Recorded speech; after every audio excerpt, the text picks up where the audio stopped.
अग्निमीले पुरोहितं यज्ञस्य देवमृत्विजम् होदारं रत्नदातमम् अग्निः पूर्वेभिर्षिभिरीड्यो नूतनैरुत स देवाङ्गेह वक्षति अग्निना आर्यमश्नवत्पोषमेव दिवे दिवे यशसं वीरवत्तमम् अग्नेयं यज्ञमध्वरं विश्वतः परिभूयसि स देवेषु गच्छति अग्निर्होता कविक्रतुः सत्यश्चित्रश्रवस्तमः देवो देवेभिरागमद् यदङ्गदाशुषे त्वमग्ने भद्रं करिष्यसि तवेतत्सत्यमङ्गिरः उपत्वाग्ने दिवे दिवे दोषा आवस्तर्दिया वयम् नमो वरं दयेमसि राजं दमध्वराणां गोपामृतस्य दीदीविं वर्धमानं स्वेदमे स नः पिदेव सूनवेग्ने सुपायनो भव सजस्वानः स्वस्तये ॐ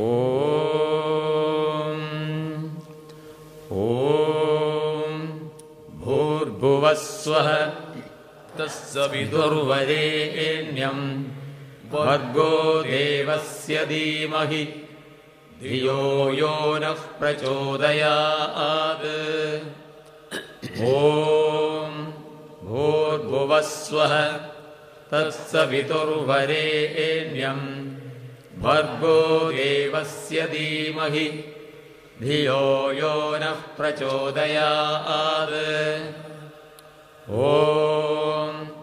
भूर्भुवः स्वः तत्सवितुर्वरेण्यं भर्गो देवस्य धीमहि धियो यो नः प्रचोदयात् ॐ द्यौ शान्तिरन्तरिक्षं शान्तिपृथिवी शान्तिरापः शान्तिरोषधयः शान्तिः वनस्पतयः शान्तिर्विश्वे देवाः शान्तिर्ब्रह्म शान्तिः सर्वं शान्तिः शान्तिरेव शान्तिः सामा शान्तिरेधि ॐ सहना भवतु सहनौ भुनक्तु सह वीर्यं करवावहै तेजस्विनावधीतमस्तु मा विद्विषावहै ॐ शान्ति शान्ति शान्तिः. Now special prayer concerning Dharma Sutra. Ora la preghiera del Dharma Sutra.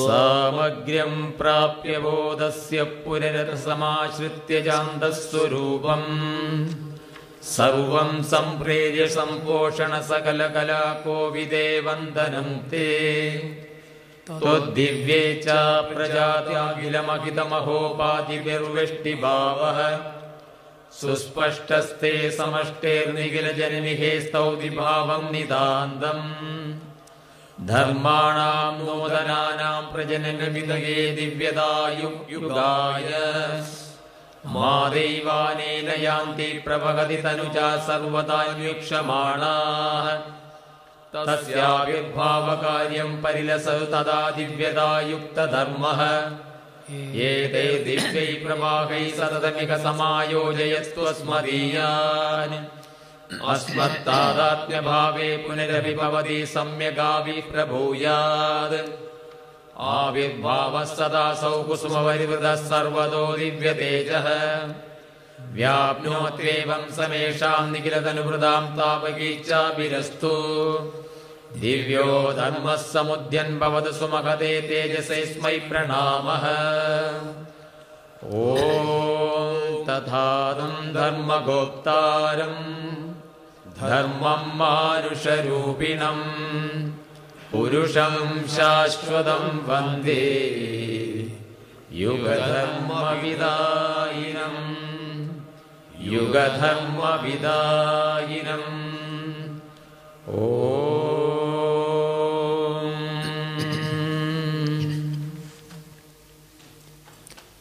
ധർമ്മസൂത്രത്തിൻ്റെ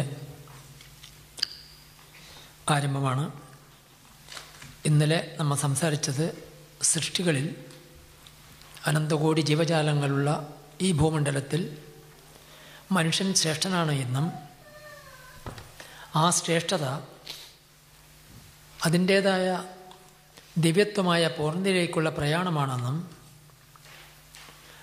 അങ്ങനെ എല്ലാ ജീവജാലങ്ങളുടെയും പ്രകൃതിയുടെ ലക്ഷ്യം ദിവ്യമായ പൂർണ്ണത്തിലേക്കുള്ള പ്രയാണമാണെന്നും അതിനുവേണ്ടി പ്രകൃതിയുടെ ഉദ്ദേശത്തെയും ലക്ഷ്യത്തെയും അറിഞ്ഞ് മനുഷ്യൻ സ്വധർമ്മത്തിനെ ആചരിച്ച് ജീവിക്കുമ്പോൾ മാത്രമേ അവൻ്റെ ശ്രേഷ്ഠത യാഥാർത്ഥ്യമായി തീരുന്നുള്ളൂ. അതിനുവേണ്ടി സദാസമയം ആ പ്രപഞ്ചശക്തി നമ്മളെ ഓരോരോ ചലനങ്ങളിലൂടെയും പോഷിപ്പിച്ച് വളർത്തി അതിൻ്റെ പൂർണ്ണത്വത്തിലേക്ക് നമ്മളെ സഞ്ചരിപ്പിച്ചുകൊണ്ടിരിക്കുന്നു. എങ്കിലും നാം ബോധവാന്മാരല്ല. ബോധത്തോടുകൂടി നമ്മൾ അതിനെ ആശ്രയിക്കുമ്പോൾ ആ ജീവിതം ശ്രേഷ്ഠമായി വ്യക്തിയുടെ ജീവിതം തൊട്ട് കുടുംബം, സമുദായം, രാഷ്ട്രം, വിശ്വത്തിന് വേണ്ടി വിശ്വം ശ്രേയസ്സടയും എന്നാണ് ഇന്നലെ നമ്മൾ പഠിച്ചത്. ഇനി രണ്ടാമത്തത്, അങ്ങനെയാണെങ്കിൽ അതിനുള്ള പ്രതിബന്ധങ്ങൾ എന്തൊക്കെയാണ്, അതാണ് ഇനി പറയാൻ പോകുന്നത്. And we continue Dharma Sutra. Yesterday, you remember, we were dealing with the first 5 sutras, and in which we discussed about the nobleness of human life, and its nobility is its potential to attain perfect divinity, and the nature itself as the supreme power aiming attainment of perfection. Hence human beings has to be reconnected with that cosmic truth, and relying on the inspiration and grace of the cosmic truth should attain perfect divinity. And these were the important aspect. And if such a life is accepted and followed by mankind, definitely a new life, new world, new consciousness will take birth on earth. So that is the real purpose of our birth and life. Continuiamo l'insegnamento dei Dharma Sutra. Ieri abbiamo visto i primi 5 sutra che trattavano della nobiltà della vita umana e del potenziale dell'essere umano, che è quello di poter raggiungere la perfezione divina. E abbiamo visto che la natura è il potere supremo, la forza suprema, che ha come scopo della sua esistenza questa perfezione. Quindi spinge tutte le cose verso questa perfezione e gli esseri umani devono riconnettersi con questo movimento e con questo scopo, e questo può essere fatto proprio con la grazia dell'energia suprema, dell'energia cosmica. E se l'uomo vive in questo modo, allora potrà esserci una nuova coscienza sulla terra, un nuovo modo di vivere, in breve una nuova terra. Questo è il vero scopo per il quale siamo qui, il vero scopo per il quale siamo venuti al mondo. Next sutra. Now, 6th sutra. Sesto sutra. Tribir dharmaihi purnada prapyaha antaratma trishna jnanapurvakam jividam pradhamo dharmaha lakshyapraptaye sharira prana prana, mana, mana, samshodhanam, samshodhanam, didiyo, didiyo, dharmaga, dharmaha, bodhamahimna, bodhamahimna, swechaya, swechaya, alpaprakashasya, atmaprakashasya, mandalatraya, mandalatraya, vyapanam, vyapanam, tridiyo, tridiyo, dharmaga. ധർമ്മഃ. First സൂത്രത്തിൽ പൂർണ്ണമായ ദിവ്യത്വം പ്രാപിക്കാൻ 3 ധർമ്മങ്ങൾ അനുഷ്ഠിക്കണം. മനുഷ്യൻ്റെ ശ്രേഷ്ഠത ഇന്ന് മനുഷ്യ മനസ്സുകൾക്ക് ബോധ്യപ്പെടാതിരിക്കാനുള്ള കാരണത്തെ പറയുകയാണ്. ആ കാരണം മനുഷ്യൻ്റെ ശ്രേഷ്ഠതയും അവൻ്റെ ദിവ്യത്വവും അവൻ്റെ ജന്മത്തിൻ്റെ ഉദ്ദേശവും പൂർത്തീകരിക്കാൻ തടസ്സമായി നിൽക്കുന്നതിനെ നമ്മൾ നിർമ്മാർജ്ജനം ചെയ്യണം. അതിനുവേണ്ടി ഇവിടെ 3 ധർമ്മങ്ങൾ അനുഷ്ഠിക്കണമെന്ന് ധർമ്മസൂത്രം പറയുന്നു. And now we understood that attainment of perfect divinity is the higher aim or the real aim of human birth and life. Now Dharma Sutra, 6th Sutra says Tripir Dharma Dharmaihi Purnada Prapyaha, which means perfect divinity is attained by observing 3 dharmas. So how, because Dharma Sutra is a practical guide, so it is not just a theory. So how we can attain this perfection? And it is said that 3 dharmas has to be observed in life to attain it. So it will remove the obstacles on the path. It will expand our minds, and finally it will bring us into that state of perfection. Ora abbiamo capito che raggiungere la divinità completa è il vero scopo della vita umana. Il 6º sutra ci dice che la divinità si raggiunge seguendo 3 dharma particolari, sì, perché i Dharma Sutra sono una guida di vita pratica, non un semplice trattato di filosofia. Quindi questi 3 dharma permettono di togliere gli ostacoli sul nostro cammino, di espandere la nostra mente fino al raggiungimento appunto di questa perfezione. എന്തൊക്കെയാണ് 3 ധർമ്മങ്ങൾ എന്ന് പറയണം. First, അന്തരാത്മാതൃഷ്ണ ജ്ഞാനപൂർവകം ജീവിതം പ്രഥമോ ധർമ്മ. ആദ്യമായി നാം നമ്മളെ തന്നെ ശ്രദ്ധിക്കണം. നമ്മുടെ അന്തരാത്മാവിൽ ജ്വലിക്കുന്ന ദാഹത്തെ തിരിച്ചറിയണം. നമ്മുടെ ജീവിതത്തിൽ നമ്മുടെ മനസ്സിനോട് ചോദിച്ചാൽ നിങ്ങൾക്ക് ഏവർക്കും കാണാം, നമ്മുടെ മനസ്സ് സദാസമയവും എന്തോ ഒന്നിനു വേണ്ടി വ്യാകുലപ്പെട്ടുകൊണ്ടിരിക്കുന്നത് എല്ലാവർക്കും വ്യക്തമാണ്. വിദ്യാഭ്യാസമുണ്ട്, സമ്പത്തുണ്ട്, കുടുംബമുണ്ട്, വീടുണ്ട്, സമുദായമുണ്ട്, രാഷ്ട്രമുണ്ട്. എല്ലാ സൗഭാഗ്യങ്ങളും ഉണ്ടെങ്കിലും വീണ്ടും നമ്മുടെ മനസ്സ് വേറെ എന്തിനോ ഒന്നു വേണ്ടി വ്യാകുലപ്പെട്ടുകൊണ്ടിരിക്കുന്നത് എല്ലാ മനുഷ്യഹൃദയങ്ങളിലും പ്രതിഫലിക്കുന്നത് കാണാം. അത് സാഫല്യമാകാത്തതുകൊണ്ടാണ് മനുഷ്യൻ എല്ലാം ഉണ്ടായിട്ടും മാനസികപരമായ സംഘർഷങ്ങൾ, ടെൻഷൻ, പ്രശ്നങ്ങൾ, രോഗങ്ങൾ, അസ്വസ്ഥതകൾ, വെപ്രാളങ്ങൾ ഓടി നടക്കുന്നത്. തൻ്റെ അന്തരാത്മാവിൽ എന്താണ് അന്വേഷിക്കുന്നത് എന്ന് കണ്ടറിയാനുള്ള അറിവില്ലായ്മകൾ കൊണ്ട് നമ്മൾ സദാസമയവും വെപ്രാളപ്പെട്ടുകൊണ്ട് ഓടി നടക്കുകയാണ്. അതിനെ തിരിച്ചറിയുമ്പോഴാണ് നമ്മുടെ യാഥാർത്ഥ്യം വെളിപ്പെടുന്നത്. And now the 7th sutra describes the first dharma to be accomplished.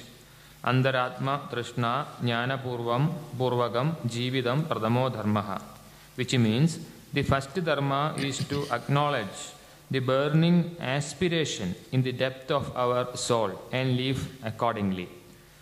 So to identify the burning aspiration in the depth of our soul is the first dharma. And this burning aspiration in the depth of our soul, because today we know only the desires of our minds and the desires of our senses. but the aspiration of the soul is not yet to be known to us. And this is but evident, quite evident, because in our ordinary life, we are following our mind and senses, and we live according to their directions. Hence, we attain many things in life, and we have all material facilities like wealth, like education, like all other needs of life, and objects of happiness, pleasure, etc. Still, we are not completely happy or satisfied. Contentment or real peace, harmony is not attained even though we have all these things in our life. So this is the big question, why? If we are fulfilling the needs of our mind and senses, then why we are not completely satisfied? So this is the real clear indication that we are not just the mind and senses, but inside there is a inner self or soul seeking a perfection, and its aspiration is not looked for. So this inner aspiration of the soul is the fundamental aspiration of human life.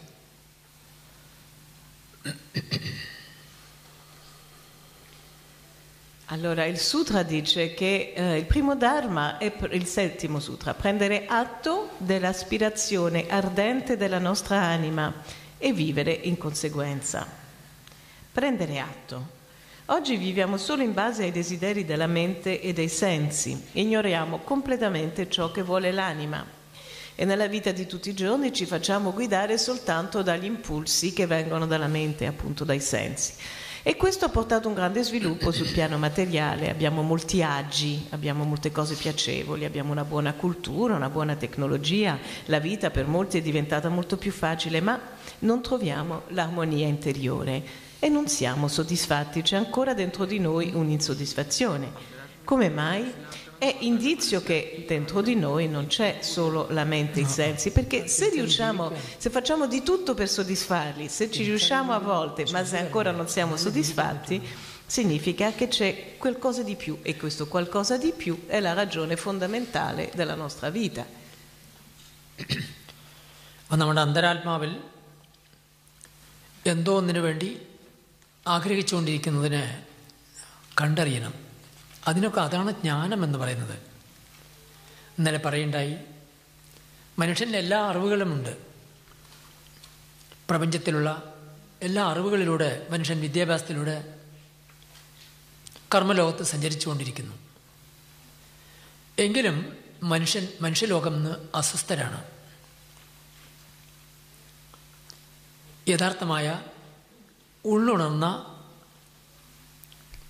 പരാവിദ്യ എന്നുവെച്ചാൽ നമ്മുടെ അകത്തിൻ്റെ ഉള്ളത്തിൻ്റെ വളർച്ചയ്ക്കും വിശാലതയ്ക്കും വേണ്ടിയുള്ള വിദ്യ നമ്മൾ അഭ്യസിക്കുന്നില്ല. മാറിക്കൊണ്ടിരിക്കുന്ന പ്രപഞ്ചത്തിൽ മാറിക്കൊണ്ടിരിക്കുന്ന വിദ്യ മാത്രം അഭ്യസിച്ചുകൊണ്ട് നമ്മൾ സഞ്ചരിക്കുന്നു. ആ സഞ്ചരിക്കുന്ന കാലം വരെയും മനുഷ്യൻ്റെ മനസ്സ് സ്ഥിരതയോ ശാന്തമായ ഒരു ഹൃദയമോ സന്തോഷിക്കാനുള്ള വേദികൾ പലതുമുണ്ടായാലും സന്തോഷിക്കാനുള്ളൊരു മാനസികാവസ്ഥയോ, ആ സന്തോഷം വെറും ദുർബലപ്പെട്ട് അത് വേദനയിലേക്ക് തന്നെയാണ് തിരിച്ചു പോകുന്നത്. ഇന്നത്തെ എല്ലാ തരത്തിലുള്ള സന്തോഷങ്ങളും ദുഃഖത്തിലും വേദനകളിലും രോഗത്തിലുമായി മാറിക്കൊണ്ടിരിക്കുന്നത് നിങ്ങൾക്ക് എവർക്കും അറിയാം. അപ്പോൾ നമ്മുടെ അന്തരാത്മാവിൽ ജ്വലിക്കുന്ന അറിവ് ശേഖരിക്കണമെന്നുണ്ടെങ്കിൽ പരാവിദ്യ ഉപാസിച്ച് ആത്മവികാസത്തിലോടുള്ള ജ്ഞാനം കരസ്ഥമാക്കി ഈ ഭൗതിക വിദ്യാഭ്യാസത്തിലൂടെ ലോകത്ത് സഞ്ചരിക്കുമ്പോൾ മാത്രമേ നിത്യശാന്തി കൈവരിക്കാൻ സാധ്യമാകുള്ളൂ. And this soul is the foundation or core of our being.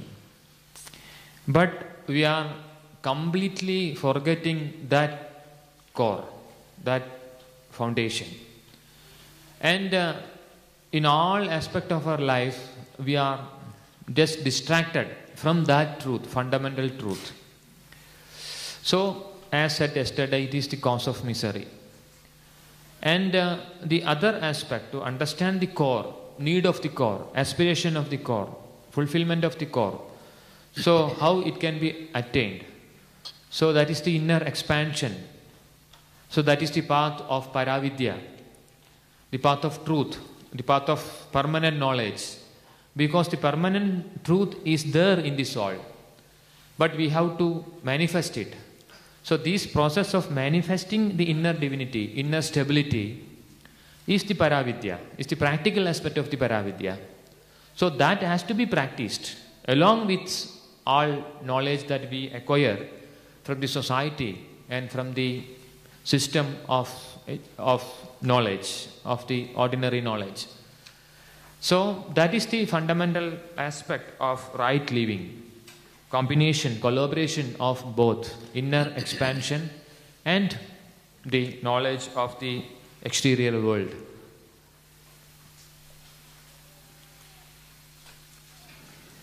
L'anima è il nucleo stesso del nostro essere, ma questa base, questo fondamento lo dimentichiamo e questa distrazione è la causa della nostra permanente insoddisfazione. Ma come gestire questo nucleo? Come appagarlo? L'unico modo è la conoscenza che porta all'espansione interiore, quindi l'espansione del nostro essere profondo. Lo scopo del nostro cammino di conoscenza è che possa manifestarsi in ogni cosa l'anima. Questo è l'aspetto pratico del Paravidya, vi ricordate la conoscenza di ciò che è eterno. La conoscenza di ciò che è eterno deve continuamente compenetrare la conoscenza del mondo ordinario, quindi interno e esterno devono andare di pari passo. അങ്ങനെ അന്തരാത്മാവിൽ ജ്വലിക്കുന്ന ആ ദാഹത്തെ തിരിച്ചറിയാനുള്ളതാണ് ജ്ഞാനം. ആ ജ്ഞാനം വരുമ്പോൾ മാത്രമേ നമുക്ക് എല്ലാ തിരിച്ചറിവുകളും ജീവിതത്തിനെക്കുറിച്ചൊരു കാഴ്ചപ്പാടുണ്ടാവുള്ളൂ. അത് ഭാരതനാട്ടിൽ പൂർവ്വകാലങ്ങളിൽ ഗുരുകുല സമ്പ്രദായങ്ങളിൽ ഈ മഹാവിദ്യ പഠിപ്പിച്ചു. അപ്പോൾ വിദ്യാർത്ഥികാലം ഇന്ന് സ്കൂൾ വിദ്യാഭ്യാസമായി. പണ്ട് ഗുരുകുലങ്ങളിൽ ആചാര്യന്മാരുടെയും ഋഷികളുടെയും സാമീപ്യത്തിലായിരുന്നു വിദ്യകൾ അഭ്യസിച്ചത്. ആ ഗുരുകുലങ്ങളുടെ വിദ്യാഭ്യാസത്തിൽ ആദ്യമായി വലിയൊരു സംസ്കാരം നിലനിന്നു വന്നു. അതിന് ഉപനയനം എന്നു പേര്. ഉപനയിക്കുക എന്ന് പറഞ്ഞാൽ ഈശ്വരൻ്റെ സമീപത്തിലേക്ക് ജീവനെ ബന്ധിപ്പിക്കുക എന്നർത്ഥം. ഒരു താമസം ചെയ്തു കൊടുക്കുന്ന ഒരു വലിയ ഒരു സംസ്കാരമാണ്. ഈശ്വരൻ്റെ സമ്പർക്കം പുലർത്തുന്നതോടുകൂടി അതിനെ വികസിപ്പിക്കാനുള്ള പരാവിദ്യ ഉപാസിക്കുന്നതോടുകൂടി അവന് ആത്മാവിൽ ജീവചേതനയിൽ ഒതുങ്ങിക്കിടക്കുന്ന ആത്മാവിൻ്റെ പുനർജനനമുണ്ടാകുന്നു, തിരിച്ചറിവുണ്ടാകുന്നു, ജ്ഞാനമുണ്ടാകുന്നു, എല്ലാ അറിവുകളും അവന് കരഗതമാകുന്നു. അങ്ങനെ ആ വിദ്യാഭ്യാസത്തിലൂടെ എല്ലാ അറിവുകളും കരഗതമാക്കിയ വ്യക്തികൾ വ്യക്തിപരമായും കുടുംബപരമായും സാമൂഹ്യപരമായും രാഷ്ട്രപരമായിട്ടുള്ള വിദ്യ അഭ്യസിക്കുന്നതാണ് വിദ്യാഭ്യാസ രംഗം. അത് മാറിക്കൊണ്ടിരിക്കുന്ന വിദ്യ അപരാവിദ്യ, ഇത് പരാവിദ്യ. ഉള്ളുണർന്നാലുള്ള വിദ്യ പരാവിദ്യയും പ്രപഞ്ചത്തിനെക്കുറിച്ചുള്ള കർമ്മരംഗത്തിലേക്ക് ഇറങ്ങിത്തിരിക്കാനുള്ള വിദ്യയ്ക്ക് അപരാവിദ്യയും എന്ന് പേര്. അങ്ങനെ രണ്ട് വിദ്യയും കൂടി സമ്മേളിച്ച ഒരു പാരമ്പര്യം ഭാരതനാട്ടിൽ നിലനിന്നു, ഇപ്പോഴും നിലനിന്ന് വരുന്നു. And to understand better the practical aspect of this concept, we can see a very beautiful example followed for many thousands of years in India. And this system was started by great seers and sages known as rishis. And this system of education was known as the Gurukula system of education, in which Para Vidya and Apara Vidya was collaborated together. And so we understand from the sutra that the first dharma is to acknowledge the burning aspiration in the depth of our soul and live accordingly.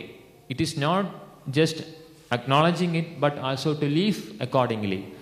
So life has to be developed, has to be progressed in this line. Live accordingly is also important.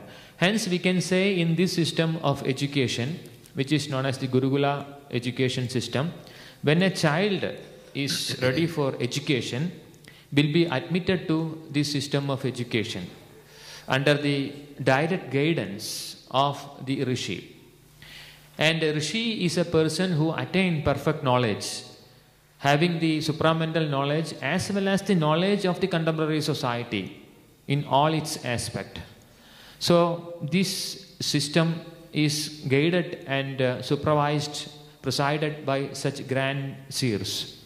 So when a child is admitted to this system of education, the first thing to be done for the child, it is a great samskara, a great process. And this great process or samskara in Sanskrit is known as Upanayana samskara. So Upanayana means to take near. To take near to what? To the truth.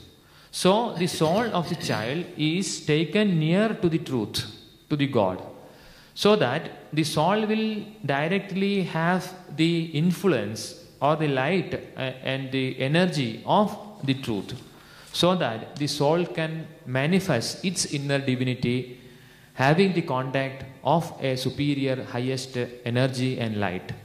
So this has been the principle involved in Upanayana Samskara. Thereafter, this child is educated in the system in which Paravidya, that means the practice to education to expand the inner self, and knowledge of the contemporary world about the society, about family, about nation, about politics, about economics, about technology, about science. So this also will be included.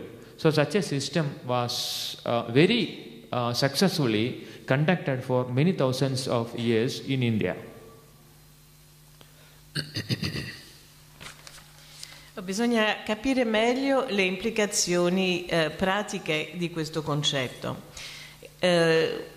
L'esempio lo abbiamo con un sistema che vigeva in India migliaia di anni fa e che è andato avanti per lungo tempo. Era quello messo a punto dai grandi rishi, i grandi veggenti, i grandi saggi dei tempi antichi. E nei loro gurukula, le loro scuole per i ragazzi, per i giovani, veniva insegnata sia la conoscenza del mondo esterno che la conoscenza di ciò che è eterno, interiore a noi. Quindi veniva sviluppato contemporaneamente il ragazzo sui due fronti. E in questo modo imparava a fare quello che ci è richiesto, cioè vivere secondo quello che comprendiamo, vivere in conoscenza di causa. Allora il bambino veniva portato nella casa o nel luogo dove viveva il rishi e veniva a lui affidato. E quindi la prima cosa dall'inizio del suo percorso di apprendimento era un'azione rituale, un atto soprasensibile, spirituale, chiamato Upanayama. Upanayama significa avvicinare alla verità, mettere in contatto con la verità. Quindi il bambino, grazie a questo rituale che faceva il grande maestro, riceveva la luce, l'energia della verità. E questo permetteva che fosse la sua anima a manifestarsi attraverso le sue azioni. Permetteva alla sua divinità interiore di espandersi e di appunto esprimersi, compenetrare tutto ciò che poi veniva ad imparare, l'ecologia, la scienza, la sociologia, tutto quanto. Quindi questo sistema ideale, diciamo, è esistito ed è andato avanti per lungo tempo in India. അങ്ങനെ പരാവിദ്യയുടെ ഒരു വലിയൊരു സംസ്കാരം വിദ്യാഭ്യാസ കാലങ്ങളിൽ കുട്ടികളിൽ നിലനിന്നു വന്നു. എങ്കിലും കാലങ്ങൾ കൊണ്ട് മനുഷ്യ സമുദായത്തിലെ സാധാരണ ജനങ്ങളിലേക്ക് അത് എത്തിച്ചേർന്നില്ല. അതിൻ്റേതായ ദോഷങ്ങളാണ് ഇന്ന് നാട്ടിൽ മുഴുവൻ നടന്നുകൊണ്ടിരിക്കുന്നത്. എങ്കിലും ഇനിയുള്ള കാലം ആ മഹാവിദ്യ ഇനിയുള്ള തലമുറകൾക്ക് കൈമാറി ആ തരത്തിലുള്ളൊരു വിദ്യാഭ്യാസ രംഗം ഈ ലോകത്തിൽ വരാൻ മനുഷ്യൻ പ്രവർത്തകന്മാർ ശ്രദ്ധിക്കേണ്ടിയിരിക്കുന്നു. ആ ശ്രദ്ധയിലൂടെ മാത്രമേ ഇനിയുള്ള തലമുറകൾ ശ്രേഷ്ഠതയോടുകൂടി ജീവിച്ച് സമുദായത്തിനെ രക്ഷിക്കാൻ സാധ്യമാകുള്ളൂ. അല്ലെങ്കിൽ അത് സമുദായത്തിന് തന്നെ കൂടുതൽ കൂടുതൽ പ്രോബ്ലം സൃഷ്ടിച്ചുകൊണ്ട് ശരിയായ ഒരു സമൂഹം അല്ലെങ്കിൽ ഒരു രാഷ്ട്രം ഇവിടെ ഉടലെടുത്ത് മനുഷ്യലോകത്തിന് ശാന്തി പകരാൻ ഒരിക്കലും കഴിയില്ല. എങ്കിലും അത് കാലം നമ്മളോട് ചെയ്യിപ്പിക്കും. ഇനി വരുന്ന കാലം അതിനുള്ള സമയം കൂടിയാണ്. And such a system, the Gurukula system of education, could not be brought down to the hands of the common people. So that was why it could not be continued as an active mechanism of total social transformation. But the future is again to think of such a new system of growth of education in which both development takes place together, the inner growth as well as the knowledge of the world. Because only through such a system of growth or education we can produce the right person, right individual who can support this process of total well-being of the world. And of course, this is the time that we should all think in this line to develop such systems of growth for the younger generation, so that the future world will be benefited by that great process. Questo sistema però non poteva arrivare fino alla gente comune, era riservato, diciamo, a certe persone che potevano godere della vicinanza appunto con i rishi, con i grandi esseri che avevano la conoscenza soprasensibile. E deve però tornare ed essere accessibile a tutti. L'avvenire appartiene a un simile sistema, perché solo sviluppando il potenziale interiore insieme alla conoscenza del mondo interno, del mondo esterno, potremo avere esseri umani che siano in grado di portare avanti il cambiamento in sintonia con l'ordine universale. Quindi è il momento adesso di ripensare a un sistema di educazione di questo genere. ഇനി രണ്ടാമത്തെ ലക്ഷ്യപ്രാപ്തിയെ ശരീരപാഠമനസ്സംശോധനം ദ്വിതീയ ധർമ്മക. രണ്ടാമത്തെ ധർമ്മം. ഒന്നാമത്തെ ധർമ്മത്തിൽ നമ്മുടെ അന്തരാത്മാവിൽ ജ്വലിച്ചുകൊണ്ട് ദാഹിച്ചുകൊണ്ടിരിക്കുന്നതിനെ കുറിച്ച് തിരിച്ചറിയണം. അതാണ് ആദ്യത്തെ ധർമ്മം. തിരിച്ചറിയണമെന്നുണ്ടെങ്കിൽ തൻ്റെ ലക്ഷ്യപൂർത്തീകരണത്തിന് ഉള്ളിലുള്ള അന്തർദാഹം ശമിക്കാൻ ശരീരപാഠ മനസ്സുകളെ പരിശുദ്ധമാക്കുകയാണ് രണ്ടാമത്തെ ധർമ്മം. എന്താണ് ശരീരപാഠ മനസ്സിൽ വന്നു ചേർന്ന മാലിന്യങ്ങൾ? പരിശുദ്ധമാക്കാൻ എന്താണ് കാരണം? അത് ചിന്തിക്കണം. ഈ ശരീരവും പ്രാണനും മനസ്സും നമ്മുടെ ജീവിതത്തിലേക്കുള്ള വേദികളാണ്. ശരീരം ദുഷിക്കുമ്പോഴാണ് രോഗങ്ങൾ പ്രത്യക്ഷപ്പെടുന്നത്. മനസ്സ് ദുഷിക്കുമ്പോഴാണ് മനസ്സിൻ്റെ ചഞ്ചലതകൾ ഏർപ്പെടുന്നത്. പ്രാണനിൽ മാലിന്യം കയറുമ്പോൾ, ആ പ്രാണൻ ദുഷിക്കുമ്പോൾ എല്ലാ തലങ്ങളിലും നമ്മുടെ ബോധം മറയും. അപ്പോൾ ശരീരപാഠമനസ്സുകൾ ഈ ഉപാധിയിൽ വന്നു ചേർന്ന മാലിന്യങ്ങളെ പരിശുദ്ധവും പവിത്രമാക്കാനുള്ള സംസ്കാരക്രിയകൾ ചെയ്തെങ്കിൽ മാത്രമേ നമ്മുടെ അന്തരാത്മാവിൽ ജ്വലിക്കുന്ന ദാഹത്തെ നമുക്ക് തിരിച്ചറിയാൻ പറ്റുള്ളൂ. Now the next sutra, Lakshya Praptaye Sharira Pranamana Samshodhanam Didiyo Dharmaha. That is, the second dharma is to purify the body, prana, which means vital energy, and mind, so as to reach the goal. First dharma is to identify, acknowledge the inner aspiration, the inner thirst, and live accordingly. And now we are further going to the practical aspect. Now a few things should be known to us to understand this sutra. Body, mind and prana and its significance. Because we are the self or the soul or the spirit living in this home. The body is the home or abode in which our soul or spirit is living. And this home contains three layers: the body, the vital energy, the prana, and the mind. And we are working with this unit or this system.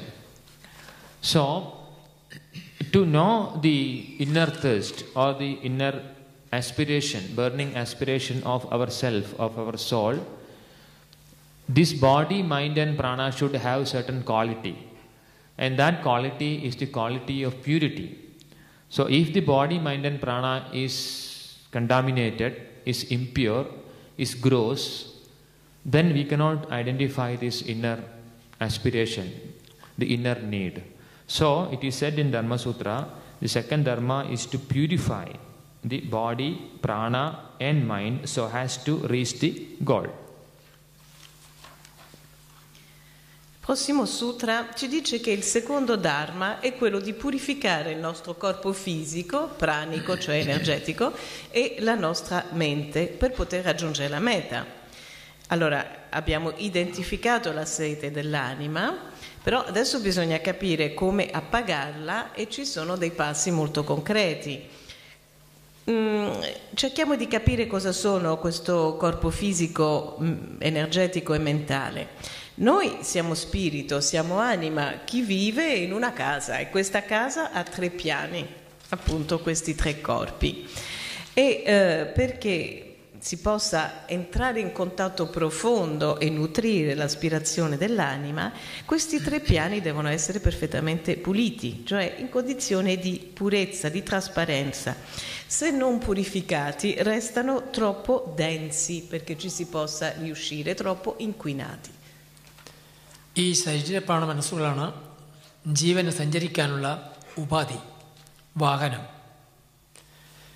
ഈ ശരീരപ്രാണ മനസ്സുകളില്ലെങ്കിൽ നമുക്ക് ജീവിക്കാൻ സാധ്യമല്ല.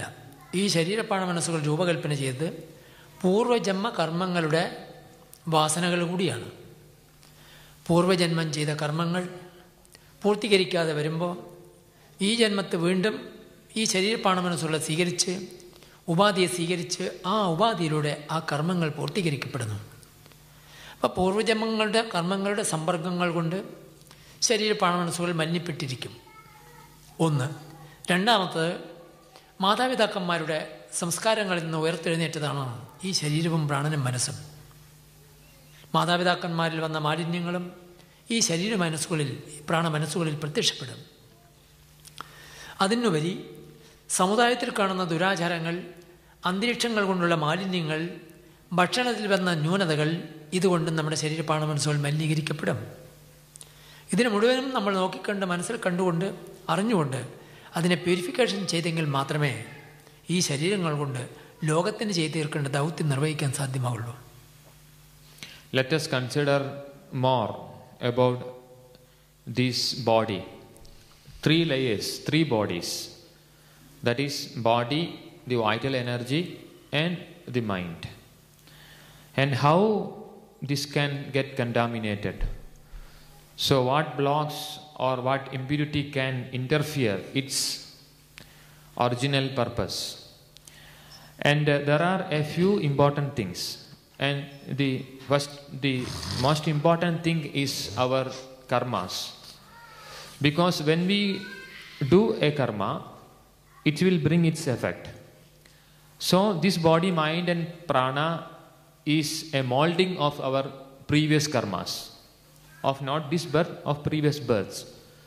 So the impact of prarabdha karma is always influencing this body, mind and prana.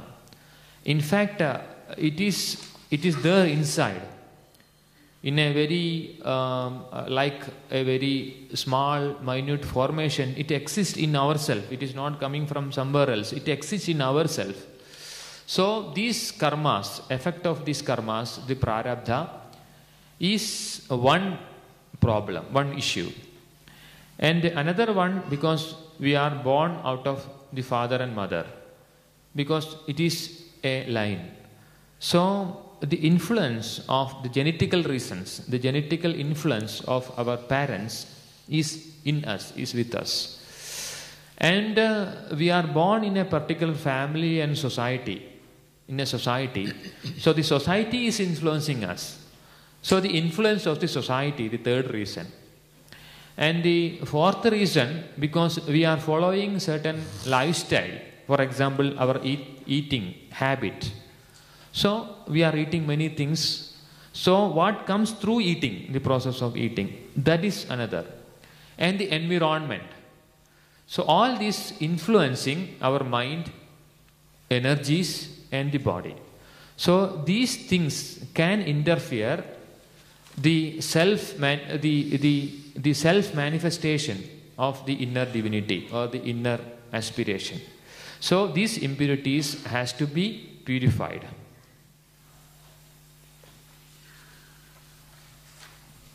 Consideriamo meglio i tre corpi e come si inquinano, come perdono la loro purezza originaria. Il primo motivo è il karma. I nostri corpi sono modellati dalle azioni delle nostre vite passate. Quindi questo prarabdha karma, abbiamo detto ieri, quello che è maturo per esprimersi in questa vita, agisce continuamente. È qualche cosa che da dentro si ripropone attraverso manifestazioni esterne in modo continuo nei nostri tre corpi. Questa è la prima. La seconda è che siamo nati da genitori, padre e madre, influenza genetica quindi. Poi la famiglia è inserita in una società e quindi riceviamo tutto ciò che l'anima collettiva della società ci condiziona. Poi ci sono le nostre abitudini, il cibo che assumiamo, il nostro modo di nutrirci e il modo in cui anche siamo inseriti nell'ambiente, che ha anche lui la sua influenza sul nostro corpo fisico, la mente e il prana, impedendo tutti questi fattori all'anima di esprimersi, per cui bisogna purificare. നമ്മൾ മുഖം നോക്കുന്ന കണ്ണാടിയിൽ അഴുക്ക് പുരണ്ടാൽ മുഖം കാണാത്ത പോലെ നമ്മുടെ മനസ്സ് തന്നെ നമുക്കൊരു കണ്ണാടിയാണ്. നമ്മുടെ മനസ്സിലൂടെ എല്ലാം നമുക്ക് ഗ്രഹിക്കാൻ കഴിയും. എങ്കിലും ഇപ്പോൾ ഗ്രഹിക്കുന്ന മുഴുവനും വിരോധമായിട്ടും വിരോധാഭാസമായിട്ടാണ്. ശരീരത്തിലും പ്രാണനിലും വന്നു ചേർന്നതും സമൂഹത്തിൽ നിന്ന് വന്ന മനസ്സിൽ വന്നു ചേർന്നതായിരിക്കുന്ന മാലിന്യങ്ങൾ നമ്മുടെ മനസ്സിൻ്റെ യഥാർത്ഥമായ ബോധത്തെ മറച്ചിരിക്കുന്നു. അതോടൊപ്പം നമ്മൾ ചെയ്യുന്നത് ധർമ്മമാണ് എന്ന് നമ്മൾ അറിഞ്ഞ് ചെയ്യുകയാണെങ്കിലും അത് നേരെ നമ്മൾക്ക് വിധിക്കപ്പെട്ടതായിരിക്കില്ല. ശരീരവും പ്രാണനും മനസ്സും മലിനീകരിച്ചാൽ നമുക്ക് തിരിച്ചറിവ് നഷ്ടപ്പെടും, നമ്മുടെ ബോധം വികസിക്കില്ല. അപ്പോൾ ബോധം വികസിച്ചാൽ തന്നെ ഈ മനസ്സിലൂടെ കണ്ണാടിയിലൂടെ നമ്മുടെ ലക്ഷ്യമോ ഉദ്ദേശമോ നമുക്ക് കണ്ടെത്താനും കഴിയില്ല. അതോടൊപ്പം നമ്മുടെ ജീവിതം വഴിമാറുമ്പോൾ നമ്മൾക്ക് മാനസിക ക്ലേശങ്ങളും അസ്വസ്ഥതകളും വന്നുകൊണ്ടേയിരിക്കും. തെറ്റിദ്ധാരണകൾ, മനസ്സിൻ്റെ ശൂന്യതകൾ, വെപ്രാളങ്ങൾ ഉണ്ടാകുന്നു. അതിനോടൊപ്പം നമ്മുടെ ശാരീരികവും മാനസികവും എല്ലാ ജീവിതത്തിൻ്റെയും തകർച്ച. അതുകൊണ്ട് കർമ്മഹാനി, എല്ലാ ദൂഷ്യങ്ങളും വരാനുള്ള കാരണം ശരീര പ്രാണമനസ്സുകളിൽ നമ്മൾ കുടികൊണ്ടിരിക്കുന്ന മാലിന്യങ്ങൾ മാത്രമാണ്. അതിനെ മാറ്റാനുള്ള സംസ്കാരക്രിയകൾ നമ്മൾ ചെയ്യണം. ജീവിതത്തിൽ ആ തരത്തിലൊരു കാഴ്ചപ്പാട് എല്ലാ ഭാഗങ്ങളിലും ഉണ്ടെങ്കിൽ മാത്രമേ ഇനിയുള്ള ജീവിതം ശ്രേയസ്സാക്കാൻ സാധ്യമാവുള്ളൂ. The purified mind is like a mirror, so it can reflect the inner self. Because when we are looking at a mirror, we see our face. And if the mirror contains a thick layer of dust, we cannot see our face. We can see only the dust. Same is the case. So when our mind, our energies, our body is filled with all these impurities, we cannot see the self inside and the aspiration of the self. But instead of, we see the influence, we experience the influence of such body, mind and prana. So what is now in our mind, it is hate, it is jealousy, it is passion, it is running behind every desire. So it is the reality of today's mind, but it is not the reality of the soul. So soul is inside, but we are seeing only the dust because our mind contains the dust. So this is the problem when dealing with our body, mind and energies, because of this interference of many other foreign substances, foreign influences. And then we live a life, but it will be false, because truth is hidden, truth is unmanifested, and falsity is manifested. So we follow these false directions. And if we follow the false directions, how we can have happiness in life, contentment in life, how we can have joy, real joy in life? It is not possible. So that is the difficulty. So it is most important, not only for the spiritual purposes, but even for living peacefully on earth, a material life, we require a body, mind and prana which is purer and perfect.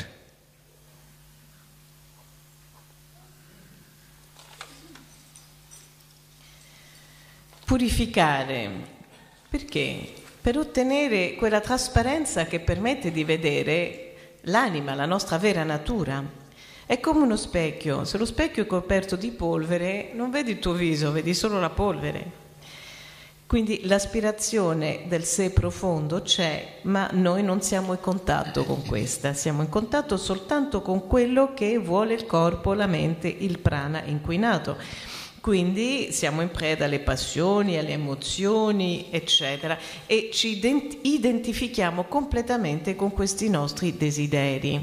Quindi viviamo soltanto la realtà della mente e non la realtà dell'anima, ecco il problema. E viviamo quindi una vita che è falsa, non è quella vera. È tutta illusoria, ma l'illusione la generiamo noi. E come potremmo allora essere felici, appagati?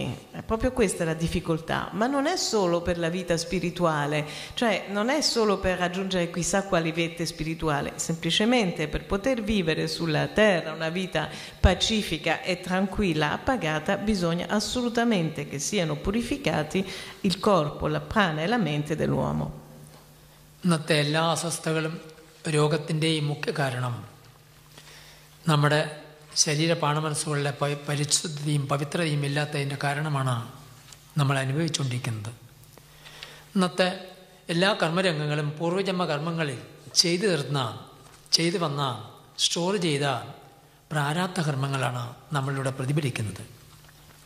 പ്രാരാബ്ധ കർമ്മങ്ങൾ പൂർവാർജിതത്തിൻ്റെ പ്രതിഫലനത്തോടൊപ്പം ശരീര പ്രാണമനസ്സുകളിലെ മാലിന്യങ്ങളും കൂടി കടന്നു വരുമ്പോൾ ഒരു കാലത്തിനും മനുഷ്യന് സ്വസ്ഥതയോ ശാന്തിയോ സമാധാനമോ തൃപ്തികരമായ ഒരു ജീവിതമോ നമ്മൾക്ക് കൈവരിക്കാൻ സാധ്യമല്ല. ഭൗതിക ലോകത്തായാലും ആധ്യാത്മിക ലോകത്തായാലും കർമ്മലോകത്തായാലും നമ്മുടെ ശരീര പ്രാണമനസ്സുകളുടെ പവിത്രതയും പരിശുദ്ധതയും പാലിക്കുമ്പോൾ മാത്രമേ നിത്യശാന്തി കൈവരിക്കാൻ സാധ്യമാകുള്ളൂ. അതില്ലാത്തതിൻ്റെ കാരണമാണ് ഇന്നത്തെ മനുഷ്യലോകം വെപ്രാളം കൊണ്ട് ഓടി നടക്കുന്നത്.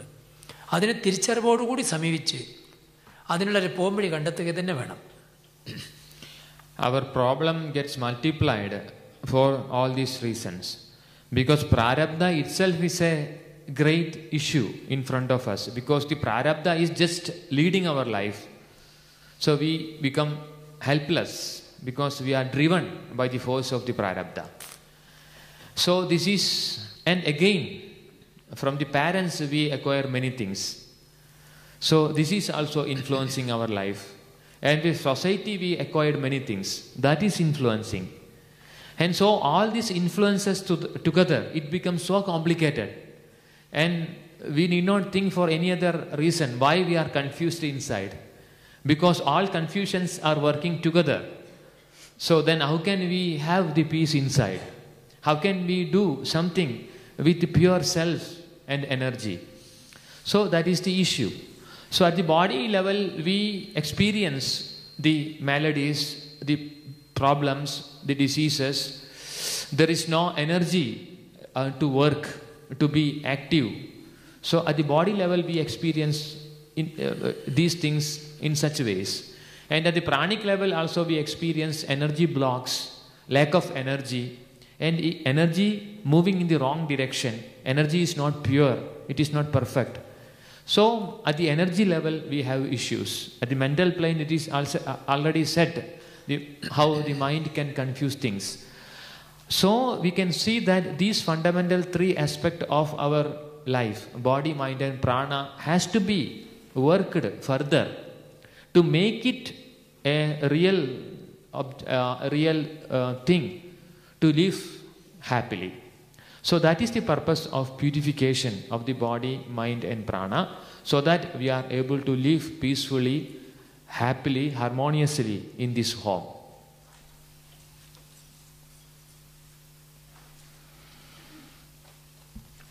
Allora, vi rendete conto quanti elementi ci sono in questo prarabdha, in questo karma che ci determina? È una forza enorme alla quale siamo impotenti a resistere se non siamo in contatto con l'energia dell'anima. E c'è l'influenza della società, e c'è l'eredità fisica dei genitori, e la cosa è veramente complicata. C'è una sinergia di confusione. e non si riesce a vedere chiaro in nessuna maniera. La mente, essendo inquinata, anche l'energia si inquina e subentrano la malattia, la debolezza, i blocchi. Vogliamo fare qualcosa ma non c'è l'energia per farlo, l'energia non si muove nella direzione giusta. Della mente, abbiamo già detto, è preda delle emozioni, dei sentimenti, eccetera. Quindi vedete bene che se vogliamo una minima possibilità di vivere in pace, in armonia nella nostra casa a 3 piani, è veramente necessario purificare corpo, mente e prana. അങ്ങനെ ശരീരം പ്രാണൻ മനസ്സ് പവിത്രമാക്കാനാണ് പൂർവ്വകാലം തൊട്ടിവിടെ healings, യോഗാഭ്യാസം, പ്രാണായാമം, ധ്യാനം, പല പല മേഖലകളിലുള്ള തത്വശാസ്ത്രങ്ങൾ ഇപ്പോഴും ഇവിടെ ഭൂമിയിൽ നിലനിൽക്കുന്നു. എങ്കിലും എന്ത് ചെയ്യുകയാണെങ്കിലും മനുഷ്യൻ്റെ ലക്ഷ്യവും ഉദ്ദേശവും ഉയർന്നതല്ലെങ്കിൽ നമ്മൾ എന്ത് ചെയ്താലും അത് ഫലപ്രദമാകില്ല. ശാസ്ത്രങ്ങളും അതിനുള്ള അനുഷ്ഠാന ജീവിത രീതികളും ഇവിടെ നിലനിന്ന് വരികയാണ്. എങ്കിലും നമ്മളതിൽ ഉയർന്ന ലക്ഷ്യം വെച്ച് ജീവിതത്തിനെ ക്രമീകരിക്കാതെ യോഗം അനുഷ്ഠിച്ചാലും പ്രാണായാമം അനുഷ്ഠിച്ചാലും ധ്യാനം അഴിച്ചാലും പൂർണ്ണമായിട്ടുള്ള ഒരു സന്തോഷമോ സാറ്റിസ്ഫാക്ഷനോ നമുക്ക് കിട്ടാൻ സാധ്യതയില്ല.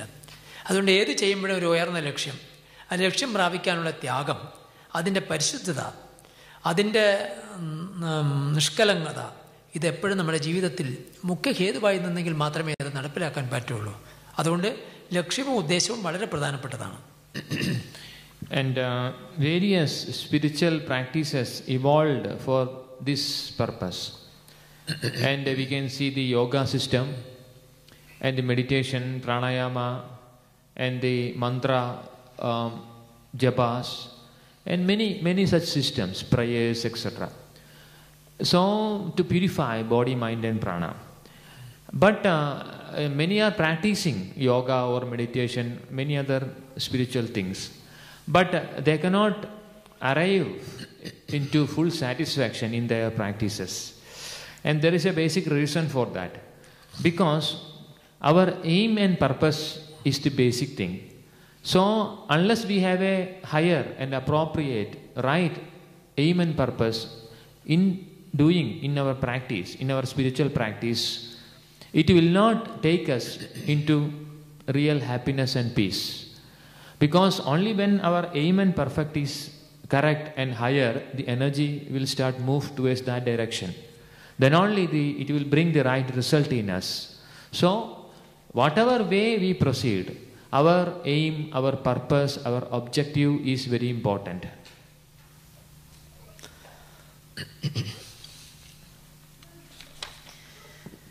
Per purificare sono state sviluppate nei tempi delle pratiche innumerevoli, lo yoga stesso, la meditazione, i vari pranayama, la recitazione di mantra, e molti praticano queste tecniche, ma senza raggiungere una totale soddisfazione. Per quale motivo? Perché non lo fanno per il giusto scopo, non hanno la chiarezza della meta. E quindi queste tecniche non possono portarci alla pace interiore, alla crescita forte, perché l'energia si muove nella direzione dello scopo, e se lo scopo non è chiaro, posto in maniera giusta e forte, l'energia non va nella direzione giusta. അതുകൊണ്ട് ഏത് ജീവിതത്തിൽ ഭൗതിക ലോകത്തിലുള്ള കർമ്മലോകത്തെ ജീവിക്കുകയാണെങ്കിലും ആധ്യാത്മികപരമായി അന്വേഷിച്ച് ജന്മസാഫല്യത്തിന് വേണ്ടി കളമൊരുക്കുന്നവരായാലും ശരീര പ്രാണമനസ്സുകളുടെ purification വളരെ അത്യാവശ്യമാണ്. ആ പ്യൂരിഫിക്കേഷൻ ഇല്ലാതിരുന്നാൽ ഈ ശരീരം കൊണ്ടൊക്കെ ചെയ്യുന്ന കർമ്മങ്ങളൊന്നും ശോഭിക്കാൻ വളരെ കഷ്ടമാണ്. ആധ്യാത്മികത്തിലായാലും ഭൗതികത്തിലായാലും ഇത് രണ്ടും ഒരുപോലെയാണ്. അതിനുവേണ്ടിയാണ് ധർമ്മസ്നാനം എന്നുള്ള ഒരു പ്യൂരിഫിക്കേഷൻ അനുഷ്ഠാനം എല്ലാ ജനങ്ങളിലും എത്തിച്ചുകൊണ്ടിരിക്കുന്നത്. അതായത് ഒരു മനുഷ്യൻ്റെ ആത്മവികാസത്തിലും കർമ്മവികാസത്തിലും ശ്രേയസ്സടയാൻ ധർമ്മസ്ഥാനത്തിലൂടെ പ്യൂരിഫിക്കേഷൻ വരുത്താനുള്ള ഒരു സാധനാ പദ്ധതി, ഒരു ജീവിത ദർശനങ്ങൾ ഇപ്പോൾ ചെയ്തു വരുന്നു. ധർമ്മസ്ഥാനം ചെയ്യാൻ ആഗ്രഹിക്കുന്നവർക്ക് അത് ഈ സന്ദർഭം ഞങ്ങൾക്കേവർക്കും ഉപയോഗിക്കാം. അതിനുശേഷം അഗ്നിസ്നാനം ആണ് രണ്ടാമത്തെ ദീക്ഷാ സമ്പ്രദായങ്ങൾ.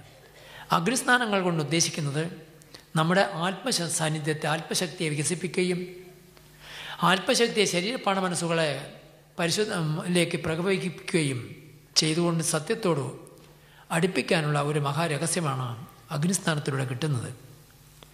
ഇത് രണ്ട് വിദ്യയിലൂടെ മാത്രമേ മനുഷ്യൻ ശ്രേഷ്ഠതയോട് കൂടിയിട്ട് ഈ ലോകജീവിതത്തിന് സമ്പുഷ്ടമാക്കാൻ സാധ്യമാകുകയുള്ളൂ. അതിനുള്ള ഒരു സംസ്കാരക്രിയയാണ് ധർമ്മസ്നാനം, അഗ്നിസ്നാനം, അമൃതസ്നാനം പറഞ്ഞാൽ അത് പൂർണ്ണത്വം പ്രാപിക്കാനുള്ള, ജീവൻ്റെ പൂർണ്ണത്വ പ്രാപ്തിക്കുള്ള ദീക്ഷയും. അങ്ങനെ 3 സമ്പ്രദായങ്ങൾ ഇവിടെ പരിശീലനം കൊടുക്കുന്നുണ്ട്. ആദ്യമായി ഫസ്റ്റ് ദീക്ഷയാണ് ധർമ്മസ്നാനം. അത് ശരീരപ്പാണ മനസ്സുകളുടെ പ്യൂരിഫിക്കേഷനാണ്. ആ പ്യൂരിഫിക്കേഷനോടൊരു കർമ്മലോകത്ത് കർമ്മം ചെയ്യുകയാണെങ്കിലും ആധ്യാത്മിക രംഗത്ത് ജീവിക്കുകയാണെങ്കിലും അത് ശ്രേയസായിത്തീരും.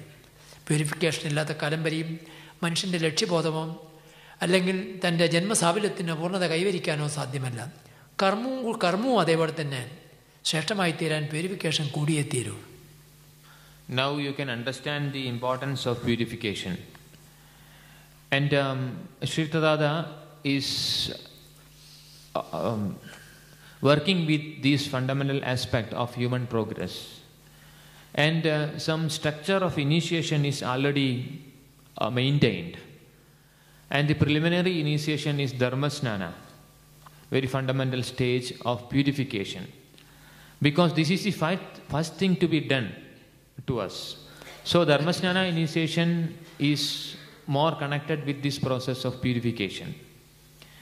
And this purification will help us tremendously to work with the details already explained. And this will help in both ways, to lead a more happy life in the world and also to have the spiritual progress, internal progress. And this process is leading to a next stage of growth, and it is done through another stage of initiation that is known as Agnisnana initiation. So Agnisnana initiation, after purification, inner awakening, so awakening of the inner self and a connection with the supreme truth or energy, so that it will tremendously support this person to progress continuously until attaining the perfection. And there will be a last stage of initiation that is referred as Amritasnana initiation, that is something connected with the complete flowering of our life. So this is a process, actually, a process of growth, process of expansion, stage by stage. And Dharmasnana initiation being the fundamental initiation in this path, you can all think about that and try to understand better about this initiation, its details, etc. So this is a grand opportunity that you can get initiated to Dharmasnana and start this process.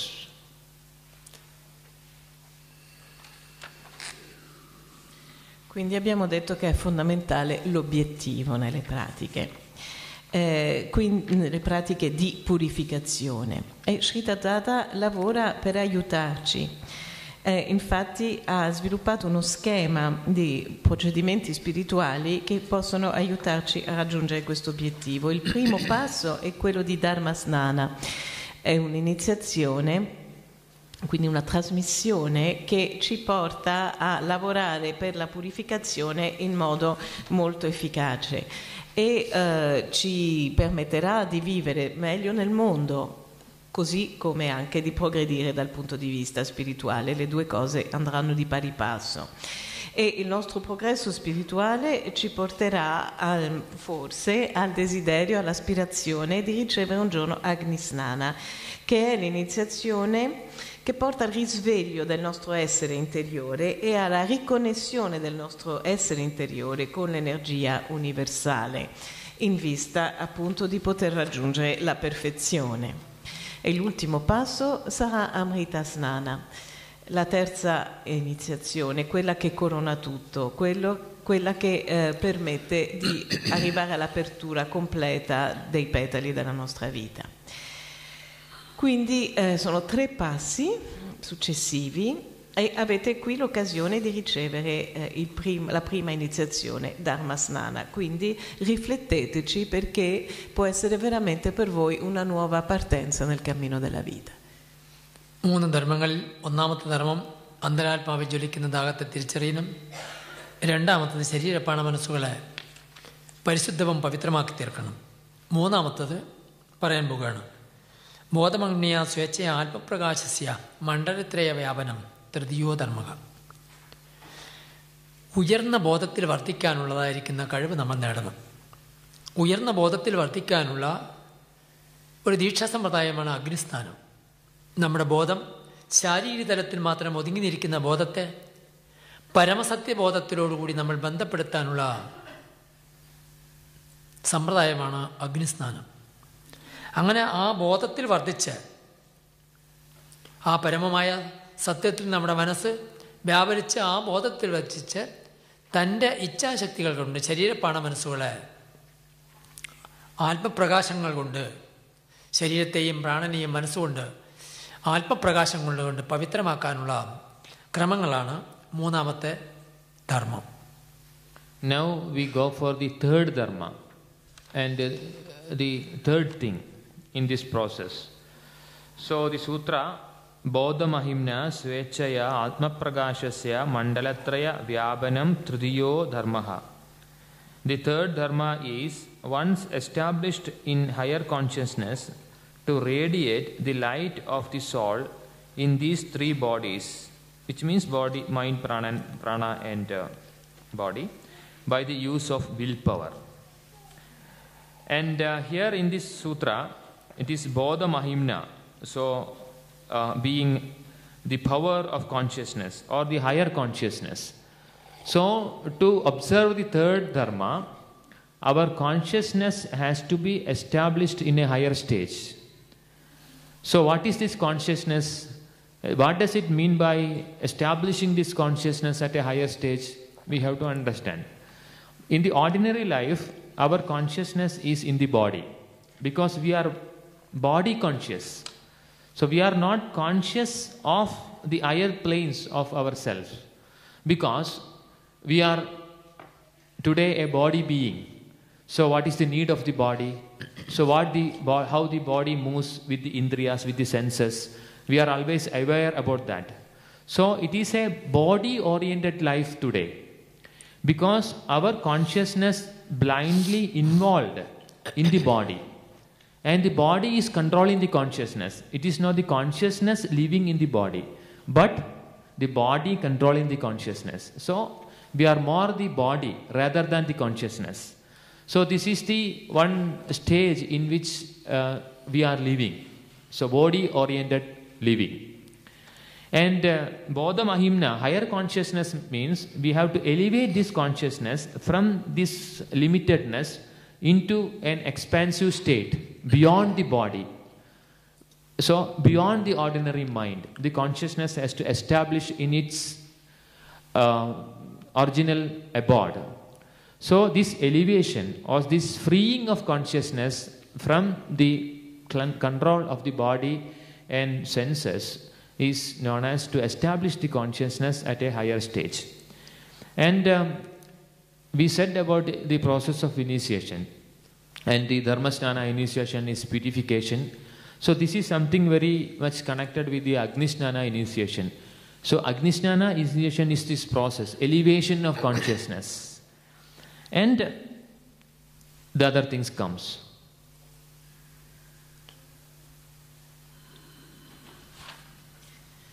Terzo dharma, vi ricordate, abbiamo detto che sono necessario seguire 3 dharma. Quindi il sutra dice, una volta stabilita la nostra coscienza nei regni superiori, nella posizione superiore, da lì irradiare luce dell'anima nei nostri 3 corpi tramite la nostra forza di volontà. Bodha Mahima significa posizione coscienziale superiore. Normalmente la nostra coscienza vive soltanto nel corpo non abbiamo nessuna consapevolezza delle nostre dimensioni più elevate. La coscienza è completamente coinvolta nei bisogni del corpo, orientata verso la loro soddisfazione, e questo fa sì che è il corpo che controlla la coscienza e non viceversa. Coscienza superiore significa trascendere questi limiti, andare oltre l'identificazione con il corpo e la mente e stabilirci nella nostra vera dimora, oltre il corpo, oltre i sensi. Allora, l'iniziazione Dharmasnana è la purificazione preliminare a questo processo. Agnisnana è invece la possibilità di questa domiciliazione a un livello più alto. അപ്പോൾ ശരീരത്തെയും പ്രാണനെയും മനസ്സിനെയും ഒരു നല്ല വീക്ഷണം നമ്മുടെ ജീവിതത്തിലുണ്ടാവണം.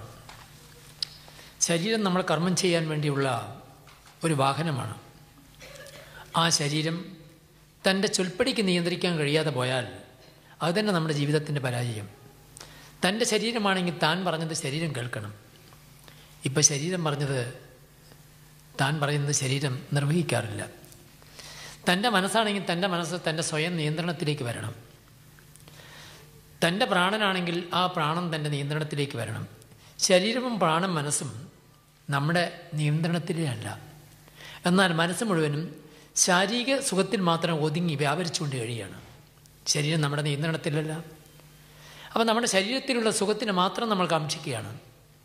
ശരീരത്തിൻ്റെ സുഖം മാത്രം കിട്ടിയതുകൊണ്ട് ഒരു മനുഷ്യൻ സന്തോഷവാനാകുന്നില്ല.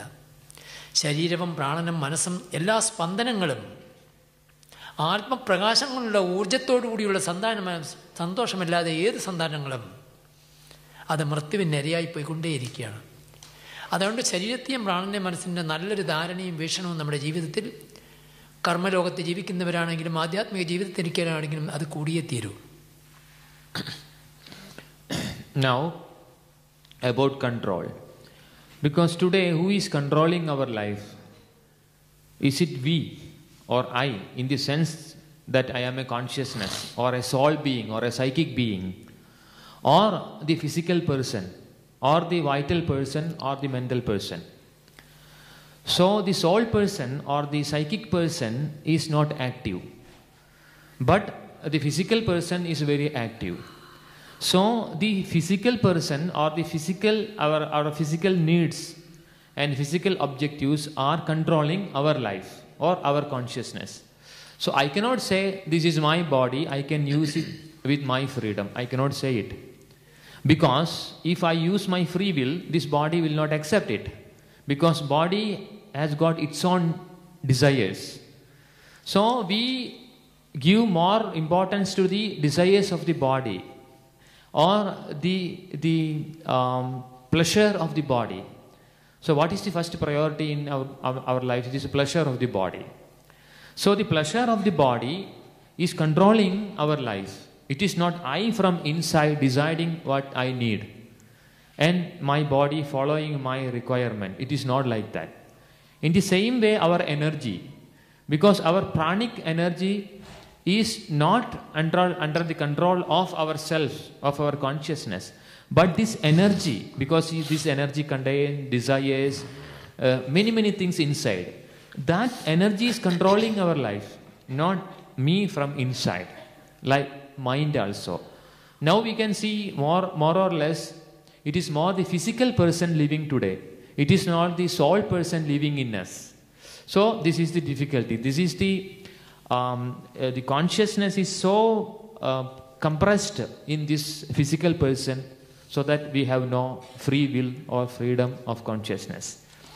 And here we have to free this self or consciousness from the total control of the body.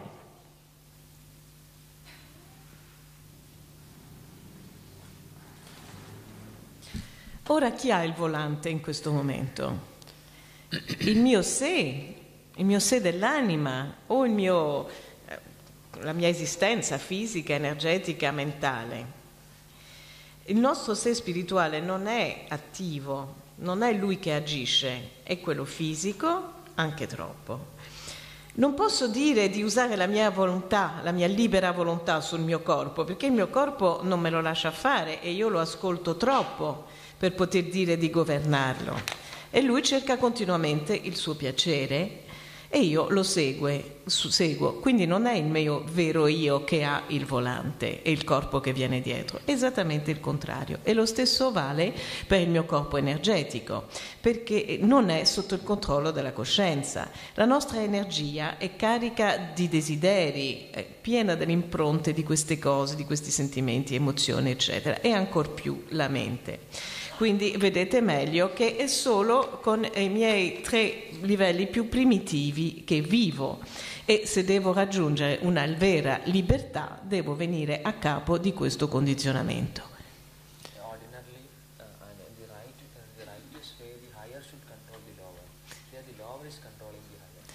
Normalmente è l'alto che deve controllare il basso, o no? E qui invece è il basso che controlla chi sta più in alto, la parte di noi che sta più in alto.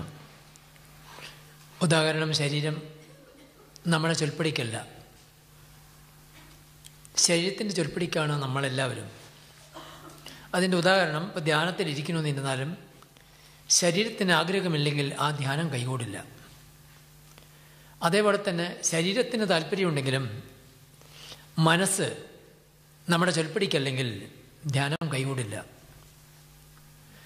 ഈ പ്രാണനും മനസ്സും അനുകൂലിച്ചാലും നമ്മൾക്ക് വേണ്ട ഊർജം, പ്രാണനിലൂടെ ഊർജം കിട്ടാതിരുന്നാലും ധ്യാനം കൈകൊണ്ടില്ല. ധ്യാനം മാത്രമല്ല, കർമ്മലോകത്തിലുള്ള കർമ്മങ്ങളും നമുക്ക് ശ്രേഷ്ഠമാക്കി തീർക്കാൻ പറ്റില്ല. അതുകൊണ്ട് ശരീര പ്രാണമനസ്സുകൾ തൻ്റെ സ്വയം നിയന്ത്രണത്തിലൂടെ ഈ കർമ്മലോകത്ത് സഞ്ചരിച്ചെങ്കിൽ മാത്രമേ നമ്മുടെ ജീവിതം ശോഭനമാകുള്ളൂ. ഉദാഹരണം, നമ്മുടെ വാഹനത്തിന് വല്ല എന്തെങ്കിലും ന്യൂനത വരികയോ അല്ലെങ്കിൽ അതിനു വേണ്ടിയിരിക്കുന്ന ഇന്ധനങ്ങളില്ലായ്മയോ ചെയ്താൽ നമ്മുടെ വാഹനം ഓടി ലക്ഷ്യം പ്രാപിക്കാൻ പറ്റില്ല. അതുപോലെ നമ്മുടെ ശരീര പ്രാണമനസ്സുകളുടെ പവിത്രതയും പരിശുദ്ധിയും അതിനുവേണ്ട ഇന്ധനങ്ങളും ഉണ്ടെങ്കിൽ മാത്രമേ നമ്മുടെ ലക്ഷ്യം ഈ കർമ്മലോകത്തെയായാലും ആധ്യാത്മിക ലോകത്തിലായാലും ജന്മസാഫല്യമായാലും പൂർത്തീകരിക്കാൻ സാധ്യമാകുള്ളൂ. So like our car, because we require the petrol and also the mechanical stability, then only we can drive the car. So what will happen if the car is controlling, not the driver? So actually driver has to control the car, that is driving. If the other things happen, what will happen, you can just imagine. So this is the accident of life, because our life is not controlled by the self, by me, but by my body and by my very surface mind, which is nothing but a complex formation of many other impurities. For example, we can take another very simple example. So I want to meditate, and for meditation I have to sit maybe in a cross-leg posture, Padmasana, or in some other asana. Then I have to close my eyes and I have to be silent inside. So these are the process of meditation. So I am sitting, but first layer is my body. If my body is not helping us, the body is causing pain, so I cannot sit in silence. And okay, the body is okay, then my mind is not okay, because there are a lot of desires going in all directions. So mind cannot be silenced. Okay, the mind is okay, the body is okay, but the energy, I have no energy. Then how meditation can be succeeded? So to succeed in meditation, when I want to meditate, my body, my mind, my prana has to support it, because the body, mind and prana is in my hand, so I can use it. So this is the real life, because it helps my will. So otherwise we cannot succeed, not only in meditation but even in ordinary life. Our will cannot be executed.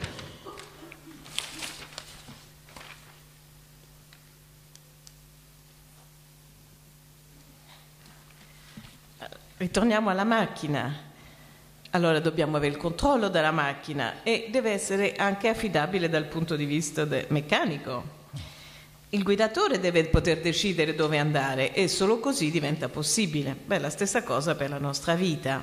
Noi dobbiamo poter decidere dove portare questi nostri corpi, che sono un complesso che contiene in sé tutte le impurità che abbiamo detto. E allora bisogna appunto purificare. Per esempio, se voglio meditare, allora ci sono certi requisiti per poterci riuscire. Intanto la posizione, l'asana, e se mi fa male le gambe non sarà possibile rimanere nella posizione a lungo. E la mente mi deve obbedire, perché se la mente va per conto suo, decisamente non potrò trovare il silenzio interiore. E l'energia, ammettiamo che il corpo e la mente stiano buoni e mi seguano, ma se non ho l'energia per salire nella mia meditazione non vado da nessuna parte. Ecco perché è necessario, sia nella mia vita spirituale che nella mia vita nel mondo, che i miei strumenti siano in grado di servire e di sostenere il mio intento, la mia volontà, la mia decisione sull'obiettivo. അങ്ങനെ താളം തെറ്റിയ ശരീരത്തിന് താളം ക്രമീകരിച്ച് പ്രപഞ്ച താളത്തോടുകൂടി ബന്ധപ്പെടുത്താനുള്ള വിദ്യയാണ് യോഗാഭ്യാസം. യോഗാസനങ്ങളെല്ലാം പൂർവാചാര്യന്മാർ മനുഷ്യൻ പ്രാരാബ്ധകർമ്മങ്ങളിലൂടെ വന്നു ചേർന്ന് പ്രാരാബ്ധങ്ങളിലൂടെ ഈ ശരീരം താളഭ്രംശം വരുമ്പോൾ പ്രപഞ്ച താളത്തിൽ നിന്നിട്ട് അകന്നു പോകുന്നു. അതുകൊണ്ട് ശാരീരികപരമായ പീഡനങ്ങളും രോഗങ്ങളും കടന്നു വരുമ്പോൾ അതിനെ ക്രമീകരിക്കാനുള്ള ഒരു മഹാവിദ്യയാണ് യോഗാസനങ്ങളിലൂടെ നമ്മുടെ ആചാര്യന്മാർ നമുക്ക് നൽകിയത്. അതിനോടൊപ്പം തന്നെ പ്രാണായാമത്തിലൂടെ പ്രാണൻ്റെ വെപ്രാളവും പ്രപഞ്ചതാളത്തിൽ നിന്ന് അകത്തും. അതുകൊണ്ട് താളം ഭ്രംശപ്പെട്ടാൽ നമ്മുടെ ഊർജം ക്ഷയിച്ച് നമ്മളുടെ മനസ്സും ശരീരവും ക്ഷയിക്കാൻ തുടങ്ങും. പ്രാണിക്ക് ഊർജം ജീവിതത്തിന് വളരെ പ്രധാനപ്പെട്ടതാണ്. പ്രാണൻ്റെ ഊർജം ക്ഷയിക്കുന്നതോടുകൂടി മനുഷ്യൻ ജീവസറ്റ നിലയിലായി മാറും. അതിന് നേടിയെടുക്കാൻ വേണ്ടി പ്രാണായാമത്തിലൂടെ പ്രപഞ്ചപ്രാണനിലൂടെ ബന്ധപ്പെടുകയും പുതിയ ഊർജത്തിന് നമ്മൾ സ്വീകരിക്കാനുള്ള ഒരു വിദ്യയാണ് പ്രാണായാമത്തിലൂടെ നമുക്ക് ആചാര്യന്മാർ നൽകപ്പെട്ടത്.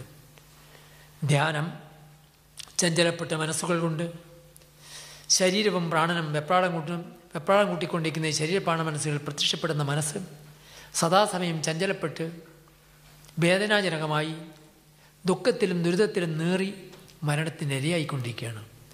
അതുകൊണ്ട് ധ്യാനത്തിലൂടെ മനസ്സിൻ്റെ സ്ഥിരതയും പ്രാണായാമത്തിലൂടെ പ്രാണിക്ക് ഊർജത്തിന് ശേഖരിക്കലും താളം തെറ്റിയ ശരീരത്തിൻ്റെ താളം ക്രമപ്പെടുത്ത് താനെടുത്ത് ലക്ഷ്യം പൂർത്തീകരിക്കാൻ ഈ ശരീരത്തിനെ പവിത്രമാക്കാനുമാണ് യോഗാഭ്യാസം, പ്രാണായാമം, ധ്യാനം എന്നുള്ള 3 പദങ്ങൾ നമ്മുടെ ആചാര്യന്മാർ നമുക്ക് നൽകപ്പെട്ടത്. എങ്കിലും പലവരും ചെയ്യുന്നുണ്ടെങ്കിലും അതിൽ ഒരു ഉയർന്ന ലക്ഷ്യമില്ലാത്തതുകൊണ്ട് അത് പലപ്പോഴും വിജയത്തിലേക്ക് വരാൻ പ്രയാസമായി കാണുന്നു. Now we can understand the significance of spiritual practices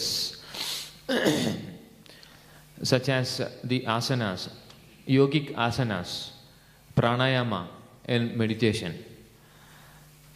And because of the disharmony, and the disharmony is a great curse to our life, and harmony is a blessing. So how to harmonize the body, mind and prana? This is a very fundamental question of human life. So rishis and great yogis, this truth was already known, and such practices were evolved by them. For example, the yoga asanas, different postures, gestures in yoga. So this is in which body is involved, different various body postures.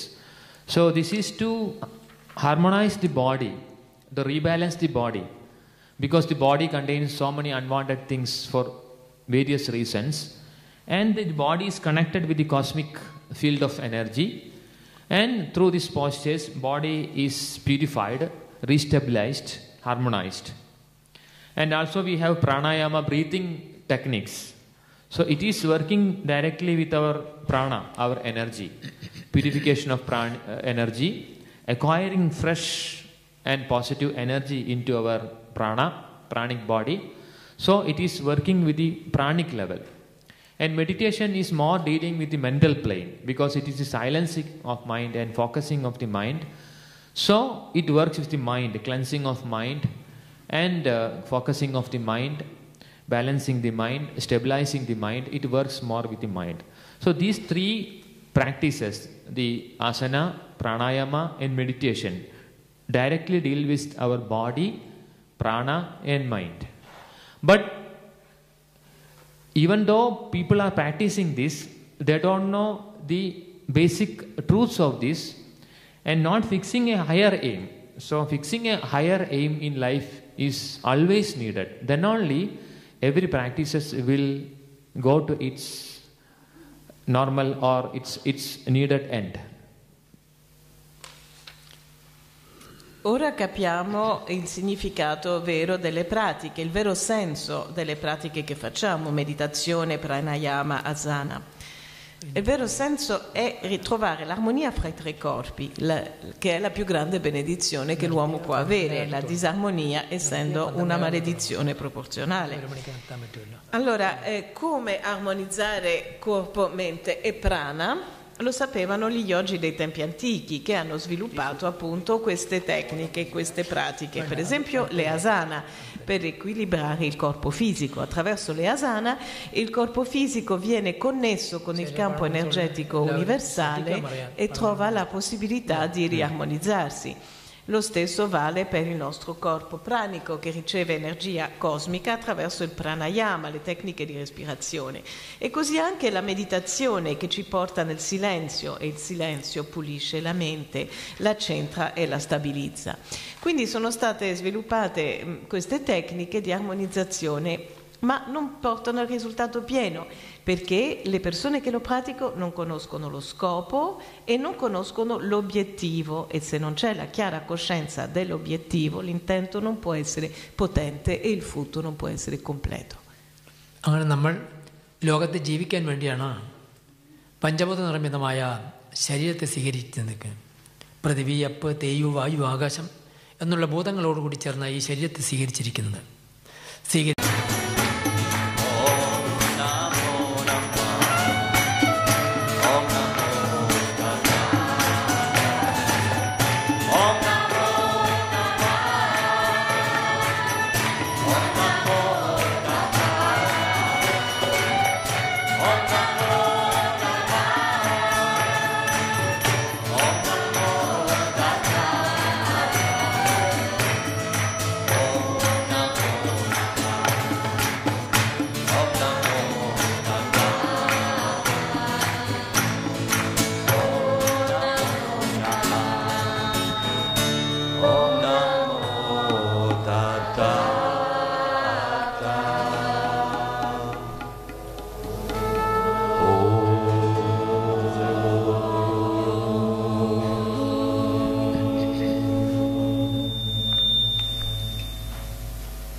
രാവിലെ സംസാരിച്ചതിൻ്റെ തുടർച്ചയാണ്. മൂന്ന് ധർമ്മങ്ങൾ ഒരു ശ്രേഷ്ഠമായ മനുഷ്യൻ ശ്രേഷ്ഠതയെ സാക്ഷാത്കരിക്കണമെന്നുണ്ടെങ്കിൽ മൂന്ന് ധർമ്മങ്ങൾ ആചരിക്കണം എന്ന് പറയുണ്ടായി. ഒന്ന്, അന്തരാത്മാവിൽ ജ്വലിച്ചിരിക്കുന്ന അന്തർദാഹത്തെ തിരിച്ചറിയണം. രണ്ടാമത്തെ, ശരീരപ്പാണ മനസ്സുകളെ പരിശുദ്ധവും പവിത്രമാക്കി തീർക്കണം. മൂന്നാമത്തെ, ഉയർന്ന ബോധത്തിൽ വർദ്ധിച്ചുകൊണ്ട് ശരീരപ്പാണ മനസ്സുകളിൽ ആത്മപ്രഭയെ പ്രകാശിപ്പിക്കുമ്പോൾ മാത്രമേ സ്വധർമ്മം തിരിച്ചറിയുകയും അവന് വിധിക്കപ്പെട്ട കർത്തവ്യങ്ങൾ ചെയ്തു തീർത്ത് ലോകത്തിൻ്റെ മംഗളം ഉണ്ടാക്കാൻ സഹായകമാകുള്ളൂ എന്നായിരുന്നു രാവിലെ സംസാരിച്ചത്. So, attaining perfect divinity is the higher real purpose of our life. And to accomplish this higher aim, we have to undergo 3 dharmas. And the first dharma is to acknowledge the burning aspiration of the inner soul and live accordingly. And second dharma is to purify our body, energies and mind. And third dharma, once established in the higher consciousness, radiating the light and energy of the Supreme Soul into the body, mind and prana, so that our entire system attain perfection. Allora abbiamo visto che lo scopo della nostra vita è la divinità completa e che per raggiungerla bisogna applicare i 3 dharma, di cui il primo è riconoscere la sete ardente della nostra anima e vivere in conseguenza. Il secondo è purificare corpo, prana e mente. Il terzo è, una volta stabilizzati nella coscienza più alta, irradiare l'energia e la luce nei nostri 3 corpi. അപ്പോൾ ജീവിതത്തിൽ പ്രധാനപ്പെട്ട ഘടകം നമ്മുടെ ജീവൻ്റെ യാത്ര ചെയ്യാനുള്ള ശരീരപാണ മനസ്സാണെന്നും അത് നമ്മുടെ കർമ്മലോകത്തിലേക്ക് തൻ്റെ ജന്മസാഫല്യത്തിലേക്ക് വേണ്ടി കളവെടുക്കാനുള്ള വാഹനമാണെന്നും ആ ശരീരപാണ മനസ്സുകളിൽ നിന്നുകൊണ്ട് നമ്മൾ ചെയ്തു തീർക്കേണ്ട കർത്തവ്യങ്ങളും കടമകളും ചെയ്തു തീർക്കുക എന്നും നമ്മൾക്ക് മനസ്സിലാക്കി. ആ 3 ധർമ്മങ്ങൾ എങ്ങനെയാണ് ആചരിക്കേണ്ടത് എന്നുള്ളതിനെക്കുറിച്ചാണ് അടുത്ത സൂത്രം പറയാൻ പോകുന്നത്. So the importance of body, mind and prana, the great vehicle to accomplish the complete aim of our life, and need of perfecting it, purifying it. So we see it, and now we go to further details. Quindi abbiamo visto l'importanza dei 3 veicoli che devono portarci a destinazione e la necessità che possano funzionare al meglio. Ora andiamo avanti. Next sutra. Samashtirubhayaha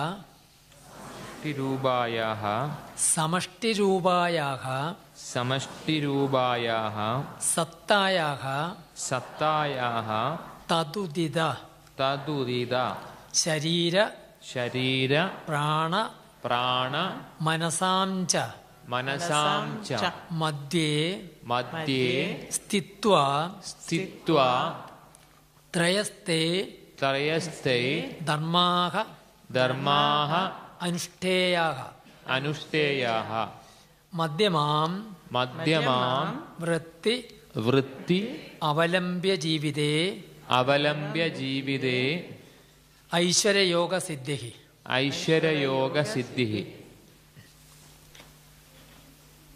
ഈ സൂത്രം വളരെ ശ്രദ്ധയോടുകൂടി നിങ്ങൾ ശ്രവിച്ചെങ്കിൽ മാത്രമേ ഗ്രഹിക്കാൻ പറ്റുള്ളൂ. സമഷ്ടി രൂപായാക സത്തായാക, ഈ കാണുന്ന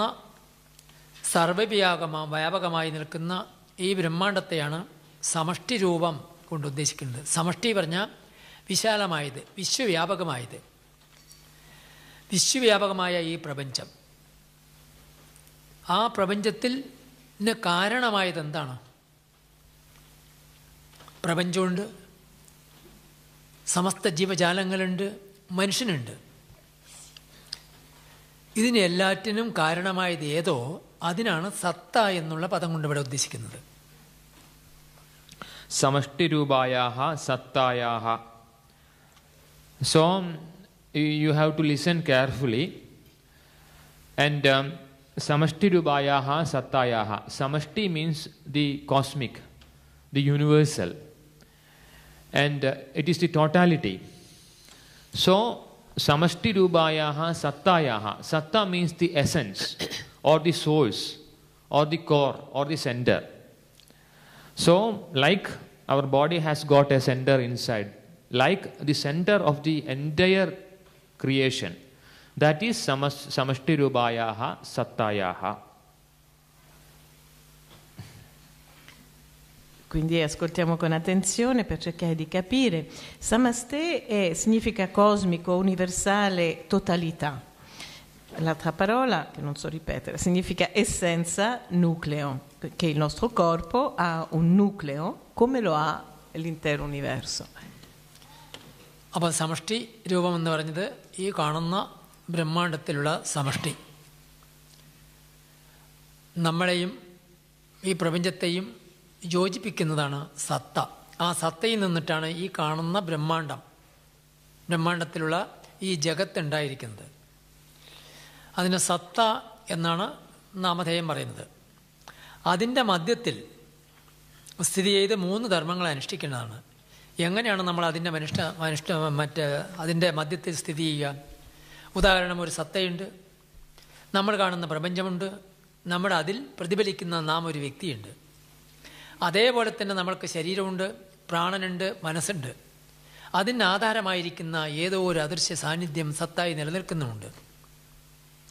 അതിൻ്റെ മധ്യത്തിനെ കണ്ടറിയാനുള്ള അറിവും ജ്ഞാനവും നമ്മൾക്ക് ആദ്യമായി കരഗതമാക്കണം. And we shall try to understand it clearly. So, firstly, the entirety, the totality, and the nucleus or the center of this cosmos we call God or the truth. And from that primordial source, entire universe evolved. So it is the center, it is the nucleus. And now what is created? This world. So there is a center and there is this manifested world. And there is a plane in between, a connecting link. So a connecting link connecting the essence or the nucleus and the created world. There is a plane in creation. So to understand this better, so this source is supramental. It is not understandable to us. It is beyond the scope of our mind.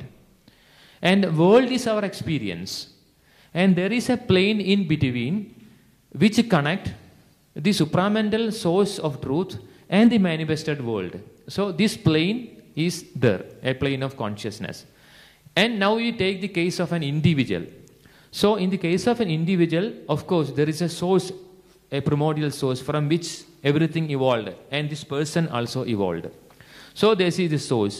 And for him, the body, mind and prana, the world, existence. This is my body, mind and prana. So I am living in this body. And there is a plane of consciousness which connect the eternal source, primordial source, and my body, prana and mind.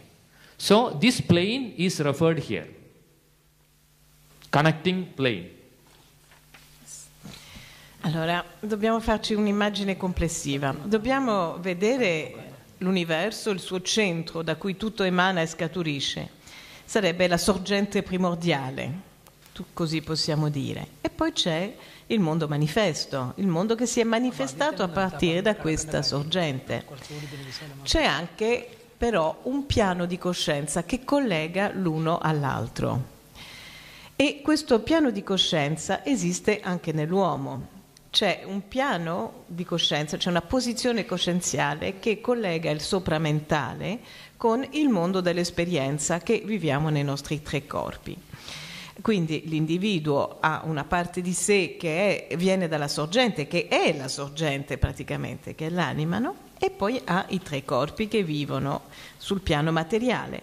E qui si sta esaminando il piano di connessione fra le due realtà. ഒന്നുകൂടി നിങ്ങൾ ശ്രദ്ധിക്കുകയാണെങ്കിൽ പ്രപഞ്ചത്തിൽ നടന്നുകൊണ്ടിരിക്കുന്ന യാഥാർത്ഥ സത്യം നിങ്ങൾക്ക് ഗ്രഹിക്കാൻ പറ്റും. ഒരുപക്ഷെ പെട്ടെന്ന് മനസ്സിലായിട്ടില്ലെങ്കിലും ഇനിയൊരു സന്ദർഭത്തിൽ നിങ്ങൾക്ക് മനസ്സിലാക്കാൻ കഴിയും.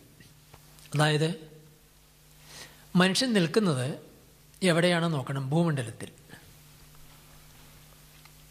ഭൂമണ്ഡലത്തിലാണ് സമസ്ത ജീവജാലങ്ങളും മനുഷ്യനും സ്ഥിതി ചെയ്യുന്നത്. ഈ ഭൂലോകത്ത് നിന്ന് ഊർധ്വലോകമെന്ന് 7 ലോകങ്ങൾ, ഊർധ്വലോകങ്ങളായിട്ടുള്ള മണ്ഡല ലോകങ്ങളുണ്ട്. അതിൻ്റെ താഴോട്ടേക്ക് 7 ലോകങ്ങൾ, അധോലോകങ്ങൾ എന്ന് പേര് പറയുന്ന അധോലോകങ്ങളുമുണ്ട്. അതിൻ്റെ മധ്യത്തിലാണ് മനുഷ്യൻ സ്ഥിതി ചെയ്തുകൊണ്ടിരിക്കുന്നത്. ആ ലോകത്തിൻ്റെ പേരാണ് ഭൂലോകം, ഭുവർലോകം, സ്വർലോകം, മഹർലോകം, ജനലോകം, തപോലോകം, സത്യലോകം. 7 ലോകങ്ങൾ. ഇത് ഊർധ്വലോകങ്ങൾ എന്ന് പേര്. അധോലോകങ്ങൾ പറഞ്ഞാൽ അതല, വിതല, സുദർശ, സാതല, തലാതല, മഹാതല, പാതാള. അങ്ങനെ 7 ലോകങ്ങൾ അധോലോകങ്ങൾ എന്ന് പറഞ്ഞാൽ ഇരുളടഞ്ഞ ലോകങ്ങൾ എന്നർത്ഥം. ബോധമില്ലാത്ത ലോകങ്ങൾ, ആസുരി ശക്തിയുടെ ലോകങ്ങൾ. ഈ 7 ലോകങ്ങളുടെയും 7 14 ലോകങ്ങളുടെയും മധ്യത്തിലാണ് മനുഷ്യൻ സ്ഥിതി ചെയ്തുകൊണ്ടിരിക്കുന്നത്. Now we are trying to understand the complete structure of the formation of the universe. So we are living on earth. So we shall start from earth. So starting from earth we are looking upward. Then we can see 7 worlds of higher grades of consciousness. And downward, again, 7 worlds of consciousness downward, moving downward of lesser consciousness. So then it is 7. Then 7 plus 7, it is 14. So from the earth plane, it is, we can see 7 worlds upward and lower 7 worlds. And we are living in the middle. That is the earth.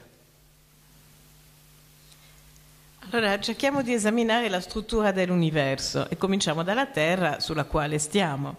Se guardiamo all'insù, troviamo 7 piani di coscienza superiori al nostro. Se guardiamo in giù, 7 piani di coscienza o mondi di minore coscienza, cioè dove c'è più oscurità. Quindi 7 più 7 e il nostro pianeta è la Terra di mezzo. അങ്ങനെ ഈ ഭൂലോകത്തിൽ നിൽക്കുന്ന ഏതൊരു വ്യക്തികൾക്കും തമസിൻ്റെ സമ്പർക്കമുണ്ട്. ആ തമസിൻ്റെ സമ്പർക്കമുള്ള കാലം വരെയും മനുഷ്യൻ്റെ ബോധവികസനത്തിന് സാധ്യതയില്ല. ആ ബോധവികസനം വരണമെങ്കിൽ ഊർധ്വലോകങ്ങളുടെ ആത്മപ്രഭയെ ഈ ഭൂമണ്ഡലത്തിലും സമൂഹത്തിലും പ്രകാശിപ്പിച്ചെങ്കിൽ മാത്രമേ മനുഷ്യന് ബോധം സിദ്ധിക്കുകയുള്ളൂ. അങ്ങനെ തമസിൻ്റെ ആധിക്യങ്ങൾ കൊണ്ട് പ്രപഞ്ചം നിറഞ്ഞു വരുമ്പോഴാണ് മഹർഷിവര്യന്മാരോ യുഗപുരുഷന്മാരോ തപസ്സികളായ മഹൽപുരുഷന്മാർ വന്ന് യജ്ഞങ്ങൾ നടത്തി ആ തമസിനെ ഭേദിപ്പിക്കുന്നത്. ആ യജ്ഞമാണ് കഴിഞ്ഞ ഫെബ്രുവരി മാസം കാലത്ത് ഇന്ത്യയിൽ നടന്ന യജ്ഞം. ആ തമസിനെ ഭേദിപ്പിച്ച് ആത്മപ്രഭയെ ഭൂമിയിലേക്ക് പതിപ്പിക്കാനുള്ള വലിയൊരു സംസ്കാരങ്ങളാണ് ഇന്ത്യയിൽ നടന്ന യാഗം. And our life is on earth. And we should say it is a triple world. Because our body, it is the earth, and our energy, and our mind. So this is the triple world. So we are living in the triple world. But we are also, the earth is also connected with the lower worlds of degraded consciousness, which is known as the tamasic worlds or dark worlds. So we are also in contact with the dark worlds. And beyond the triple world, it is the worlds of light, of divinity, of purity. And so we are connected with all these things. So when we are living as physical being here, because body is like earth, we are directly connected with the tamasic energies and tamasic forces. So earth is again and again interfered by the tamasic forces because they can really easily enter into the earth plane, into the physical plane from their worlds, tamasic worlds. So they try to control earth and human life on earth. So we should say that with the contact of the tamasic world, we live in darkness on earth, human life. And beyond this triple world, we have the worlds of light and purity and joy, the worlds of divinity. But we don't have any direct contact with these higher worlds. And then we can see that because of this contact of these tamasic worlds and disconnection with the divine worlds, human life is always a suffering, problematic on earth. There is no real expansion. And to solve this basic issue, the cosmic issue, great beings, seers, when they incarnated on earth, tried to break the shield of obscurity covering the triple world from the divine worlds and bring the energy and light of the superior divine worlds down to earth and radiate this light and energy to the earth plane so that the environment of energy and consciousness and environment of the earth plane get changed. And this is the great cosmic secret. And this is the purpose why great seers did Mahayagas on earth. And such a grand Mahayaga was accomplished last February in India. And you might have seen the CD of it, the Dharmasuya Mahayaga. La vita sulla Terra è triplice. E quindi poiché abbiamo un corpo fisico, energetico e mentale. Quindi possiamo chiamare la Terra il mondo triplice, il mondo del tre. E attraverso questi tre piani, ma soprattutto quello fisico, siamo collegati con i mondi oscuri, quelli che sono al di sotto del livello della Terra. Perché? Perché sono in contatto stretto questi mondi col corpo fisico, perché è il primo, no, della scala. Invece siamo pochissimo in contatto con la triade superiore, i mondi di luce anzi i 7 mondi superiori, mondi di luce divina, di purezza, eccetera. E quindi la nostra condizione è di essere profondamente immersi nel buio e di prestare il fianco in modo molto facile all'intrusione dei mondi oscuri. Ecco perché sulla Terra regnano le condizioni che vediamo. Quindi è facile che siamo preda al dolore, molto difficile invece l'espansione, la salita, molto più faticosa. E vista la situazione della Terra, i grandi saggi hanno provato a portare luce, che si incarnavano sulla Terra, hanno provato a portare luce sulla Terra sempre di più per poter modificare questa situazione. E questo è il segreto che è alla base di rituali come gli yaga, i grandi sacrifici intorno al fuoco sacro, le grandi offerte al fuoco sacro, come quella che nel febbraio scorso è stata celebrata in India, forse avete visto dei filmati. ഊർധ്വലോകം പറയുന്നത് പ്രകാശമയമായ ലോകം, അവിടെ അന്ധകാരമില്ല. അധോലോകം പറയുന്നത് താമസിക ലോകങ്ങൾ, അവിടെ അന്ധകാരം മാത്രമാണ്. ഏതുപോലെ സൂര്യൻ ഉദിച്ചു വരുമ്പോൾ ഇവിടെ പ്രകാശമായ ലോകമായി, അസ്തമിക്കുമ്പോൾ അന്ധകാരം പ്രത്യക്ഷപ്പെട്ടു. ഈ അന്ധകാരത്തിൻ്റെയും പ്രകാശത്തിൻ്റെയും മധ്യത്തിലാണ് ജീവജാലങ്ങൾ സ്ഥിതി ചെയ്യുന്നത്. അതുപോലെ ഊർധ്വലോകത്തെയും അധോലോകത്തിൻ്റെയും മധ്യത്തിലാണ് സ്ഥിതി ചെയ്യുന്നത്. അധോലോകത്തിൻ്റെ സമ്പർക്കമുള്ള കാലം വരെയും മനുഷ്യന് തിരിച്ചറിവും ഉണർവും കിട്ടാൻ ബുദ്ധിമുട്ടാണ്.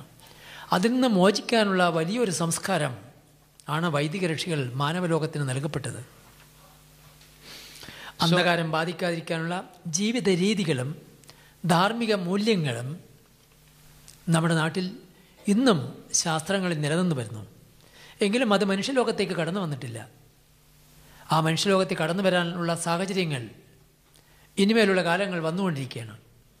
അങ്ങനെ അന്ധതയിൽ അകപ്പെട്ട സമുദായത്തിൽ നിന്ന് മറ്റുള്ളവരെ പ്രബുദ്ധമാക്കിക്കൊണ്ട് അതിനെ മോചിക്കാനായിരുന്നു യജ്ഞസംസ്കാരങ്ങൾ ഈ നാട്ടിൽ നിലനിന്നത്. പൂർവ്വകാലങ്ങളിൽ ഭാരതനാട്ടിലെല്ലാം പല നാടുകളിലും എല്ലാ മതവിഭാഗങ്ങളിലും യജ്ഞസംസ്കാരങ്ങൾ ഉണ്ടായിരുന്നു. കാലങ്ങൾ കൊണ്ട് അത് മറഞ്ഞു പോയതാണ്. ഇനി അത് വീണ്ടും ഉയർത്തെഴുന്നേൽപ്പിക്കേണ്ട സമയം വന്നുകൊണ്ടിരിക്കുകയാണ്. Try to understand this science, and this is a science. Because we are living in the triple world, because we are having body, mind and prana. So earth, atmosphere and the mental plane, universal mental plane. So our life is in this. And beyond this triple world, it is the world of superior worlds of divinity, where only bliss, only truth, only joy, only light exist. Divine worlds. And downward, it is the worlds of degraded energy and spirit. So this is the dark worlds. And we are living, because the darkness is coming here, and we are living in the triple world. So our growth, our aspiration for truth, to establish the divine order on earth, everything always interfered by the forces of obscurities. Unless and until there is a direct contact from the superior worlds of divinity take place, this earth will not change. Human life will not change. So this is the truth.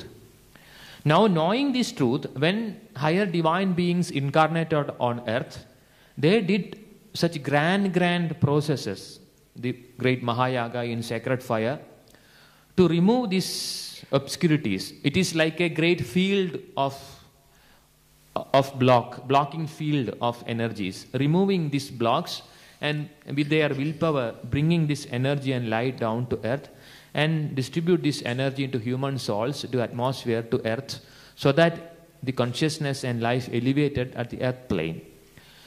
And this process was a great tradition in India, which is known as Mahayagas. The tradition of rishis and great yogis and tapasins did it when it was needed. But it was not just as a tradition of ancient India, but also the system of all ancient traditions in the world. So we can see, if we go deep into the ancient traditions existed in the world, we can see this system of sacred fire rituals done by great seers. In realtà è una scienza spirituale, quindi guardiamola con occhio scientifico. Noi viviamo in una triade di mondi, nella triade inferiore di corpi, fisico, mentale e pranico, che sono scaturiti, che sono quindi collegati ai corrispondenti piani dell'universo. Oltre, al di sopra di questi corpi, ci sono i mondi divini, dove non può esistere altro che luce, gioia, verità. E sotto i mondi oscuri, di un'oscurità che risale fino a invadere il nostro mondo e a interferire con tutte le nostre aspirazioni di migliorare il pianeta. Ma migliorare il pianeta non è possibile se non c'è il contatto, se non viene giù la luce dei mondi superiori a sciogliere questa oscurità. E non è possibile quindi il cambiamento con gli stessi ingredienti, no? Ci vuole proprio la penetrazione della luce. E per collegarci in questo modo i grandi esseri incarnati sulla Terra che conoscevano questa scienza, appunto hanno deciso di fare questi fuochi sacri per dissolvere, per sciogliere questo campo energetico di oscurità, che era la condizione inevitabile per elevare la coscienza della Terra.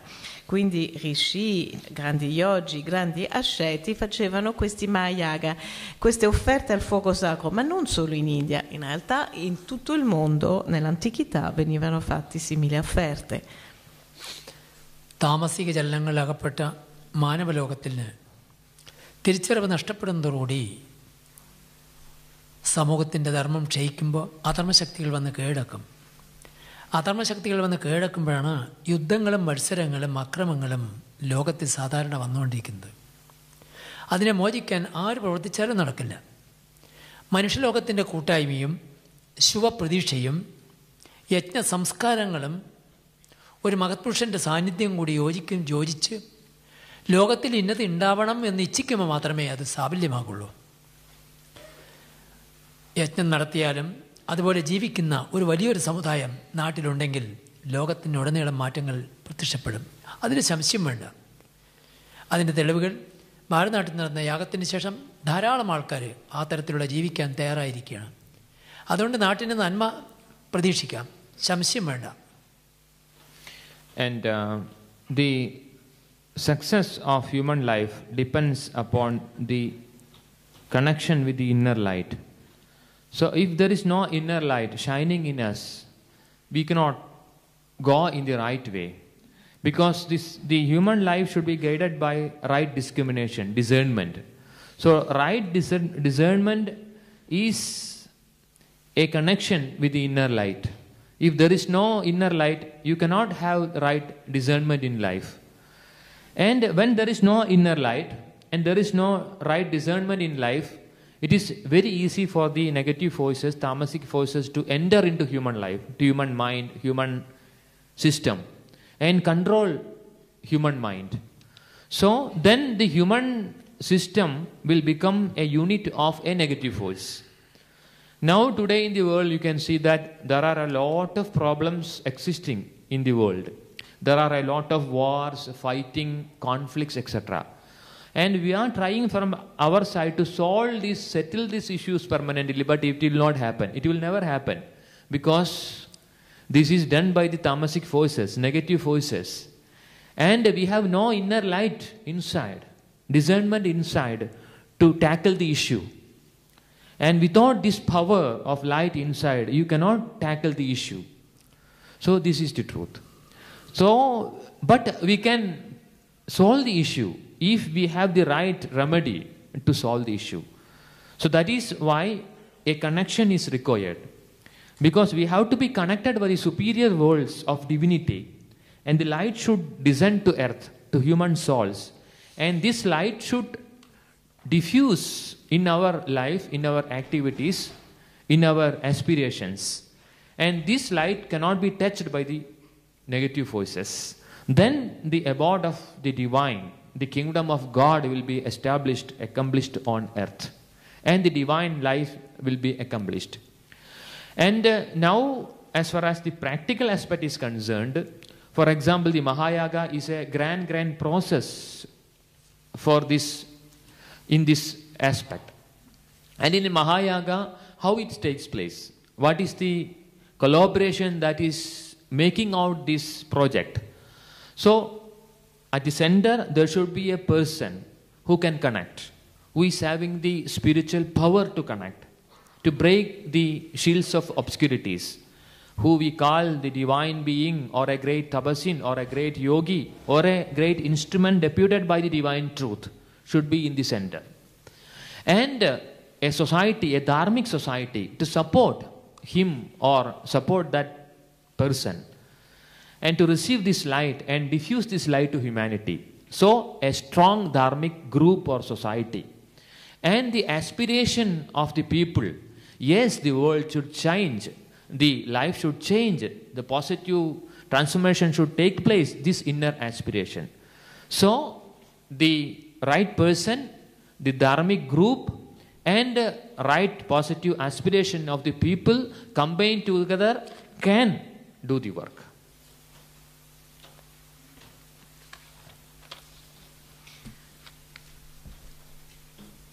Allora, l'esistenza dell'uomo in tutti i suoi aspetti e quindi l'esito delle sue azioni dipende dal fatto se la luce interiore ha abbastanza forza per portare il discernimento oppure no. Perché è impossibile risolvere in modo definitivo i problemi della Terra senza il discernimento, quindi senza la luce interiore, senza la potenza di questa luce. Perché senza questa le forze oscure possono fare quello che vogliono, possono impadronirsi di tutte le nostre azioni. E infatti le guerre e i conflitti sono lì per dimostrarlo. Noi cerchiamo soluzioni, ma è impossibile trovarle, perché solo la luce può disperdere l'oscurità, non c'è altro modo. E bisogna che la luce sia potente e libera di agire. Per una malattia ci vuole la giusta medicina. E come si ha questa medicina? Soltanto se ci si connette con i mondi divini, perché solo la luce può accendere la luce, potenziare la luce che è dentro di noi.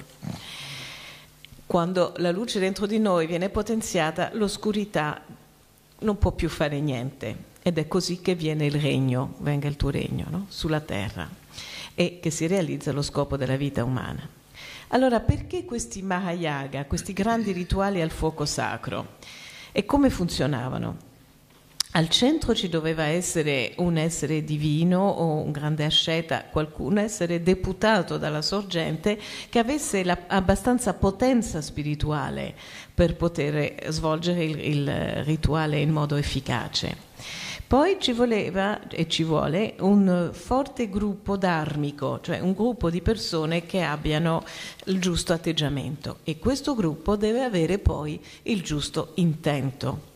Quindi essere divino, gruppo, intento. ഇന്നലെ ഇവിടെ ചോദ്യം ചോദിച്ചിട്ടുണ്ടായിരുന്നു, ഇന്ത്യയിൽ മാത്രമേ യാഗം നടത്താൻ പറ്റുകയുള്ളൂ അതോ മറ്റുള്ളവരെ നടത്താൻ പറ്റുമോ എന്നൊരു ചോദ്യം ഉണ്ടായിരുന്നു. എന്നാൽ വാസ്തവത്തിൽ ഇന്ന് വളരെ ആകാംക്ഷയോടുകൂടി ഇവിടുത്തെ സംഘാടകന്മാർ രാവിലെ വന്ന് എന്നെ ഈ നാട്ടിൽ വലിയൊരു മഹായാഗം നടത്തി ലോകത്തിന് മംഗളം ഉണ്ടാക്കാൻ വേണ്ടി നടത്താൻ വേണ്ടി എന്നെ ക്ഷണിക്കുകയായിരുന്നു. വാസ്തവത്തിൽ എനിക്കതൊരു പുതുമയായി തോന്നി. ഈ നാട്ടിലും ഒരു യാഗം നടത്താൻ വേണ്ടി കാലത്തിൻ്റെ നിശ്ചയമായിരിക്കാം ഈ തരത്തിൽ വന്ന് എന്നെ ക്ഷണിച്ചത്. 2016 ഇവിടെ വലിയൊരു മഹായാഗം നടത്തുകയാണെങ്കിൽ ഞങ്ങളെല്ലാവരും അതിനുവേണ്ടി പരിശ്രമിക്കാം എന്ന് പറയുകയുണ്ടായി. ഇന്ന് ക്ഷണിച്ച ഉടനെ 16 യാഗം നടത്താൻ കാലത്തിൻ്റെ നിശ്ചയമാണത് എന്ന് കണ്ടുകൊണ്ട് നടത്താമെന്ന് ഞാൻ വാക്കുകൊടുത്തു. നിങ്ങളുടെ എല്ലാവരുടെയും ശുഭപ്രതീക്ഷകളും ആത്മാർത്ഥതയുണ്ടെങ്കിൽ തീർച്ചയായിട്ടും നമ്മൾക്ക് ലോകത്തിൻ്റെ മാറ്റത്തിന് വേണ്ടി പൂർവ്വകാലത്തുള്ള ഋഷികൾ നടത്തിയ യജ്ഞങ്ങൾ ഈ നാട്ടിൽ നടത്തി യൂറോപ്യൻ രാജ്യം മുഴുവനും ആ പ്രസൻസ് ഉണ്ടാക്കാൻ വേണ്ടി നമ്മൾക്ക് കാലം അനുകൂലിക്കും. നിങ്ങളെല്ലാവരും തയ്യാറാണോ എന്ന് നിങ്ങൾ പറയുകയാണെങ്കിൽ തീർച്ചയായിട്ടും നമ്മൾ അതിനുള്ള പ്രവർത്തനങ്ങൾ ഇപ്പോഴേ ആരംഭിക്കാം. Now a very happy news. And a few days back, a question was put before Sri Tathata. Because we had such grand Mahayaga in India, and they participated in the Mahayaga, experienced what is taking place. And now the question was, you are doing Mahayagas in India, and is it possible to do such Mahayagas in Europe? This was the question. And Sita said, why not? It is possible. Now, not finished, no. Wait. Now, that is finished. That was a question and an answer. Now the real things came later. Today morning at 9 o'clock, a group of persons approached Sri Tathata and said, we are requesting you to conduct a Mahayaga in Italy. And if possible in 2016. And we are ready to do anything for that. And Sri Tathata said, and if it is the decision of the divine truth, of the grand force, supreme force, yes, I am ready to accomplish it. So, this thing has happened today morning. And now Sri Tathata is asking to all of you. So, what is your opinion? And will you agree upon it? Will you join in this grand mission to conduct a Mahayaga in Italy for all Europe, for the change of all Europe? Allora, adesso arriva...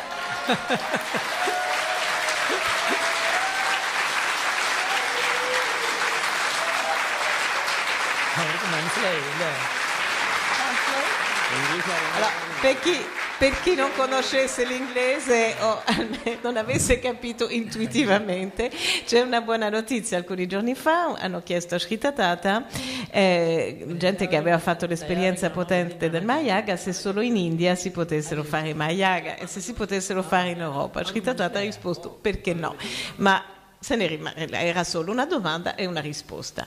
E invece questa mattina alle 9 c'è stato un gruppo che è andato da Sri Tathata a chiedere se lui avrebbe potuto fare un Mahayaga in Italia e addirittura nel 2016. E questo gruppo ha detto di essere pronto a tutto perché questo si possa realizzare. Sri Tathata ha risposto che se il divino lo vuole, se la forza divina lui è pronto a farlo. Questo è successo stamattina, ma voi che ne pensate? Siete d'accordo? Vi unirete ad un Mahayaga celebrato in Italia per il beneficio di tutta l'Europa? Oh!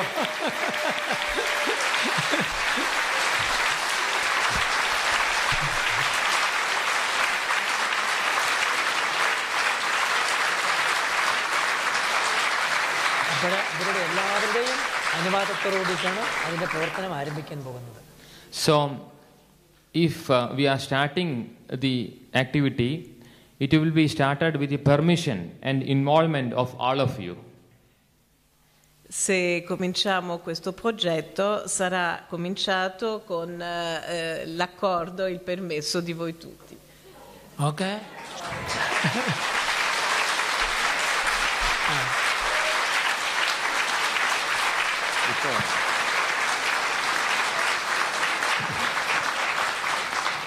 ഒരു യാഗം നടത്തുന്നുണ്ടെങ്കിൽ യാഗം ചെയ്യുന്നവർ ഒരു കൊല്ലം ഉപാസനകളും ഭജനങ്ങളും പഠനമായി കഴിഞ്ഞുകൂടണം. ഞങ്ങൾക്ക് ഇന്ത്യയിൽ ഒരു കൊല്ലത്തെ തപസ്സായിരിക്കണം യജ്ഞം നടത്താൻ. അതിനുള്ള തയ്യാറെടുപ്പ് ഭാരതനാട്ടിൽ പോയ ഉടനെ ഞങ്ങൾ ഇനി ആരംഭിക്കുകയായി. ഈ നാട്ടിൽ വന്ന് യജ്ഞം നടത്താനുള്ള തപസ്സും നിഷ്ഠയും പഠനങ്ങളും അഭ്യാസങ്ങളും നടത്താനുള്ള ആരംഭം കുറിക്കുകയാണ്. Because conducting a Mahayaga is not an easy job. A lot of preparation is required for that. And so when Mahayaga 2014 was conducted in India, it was a preparation for 2 years. And from our side, if a Mahayaga to be conducted in Italy in 2016, 1 complete year total preparation, the sadhana, the upasana, so all its spiritual preparations, everything has to be conducted. So it is a work of a complete 1 year from our side. So after going to India, we are just starting this work till we come back to Italy to do it. Allora, organizzare un Mahayaga non è cosa leggera, ci vuole una grande preparazione. Il Mahayaga del 2014 ha richiesto 2 anni di preparazione. Se vogliamo farlo nel 2016 ci vuole da parte dell'India, cioè nell'ashram in India, una grande preparazione spirituale che dura almeno 1 anno, quindi questa preparazione comincerebbe dal ritorno di Sri Tathata in India in poi, fino al momento in cui verrebbe qui.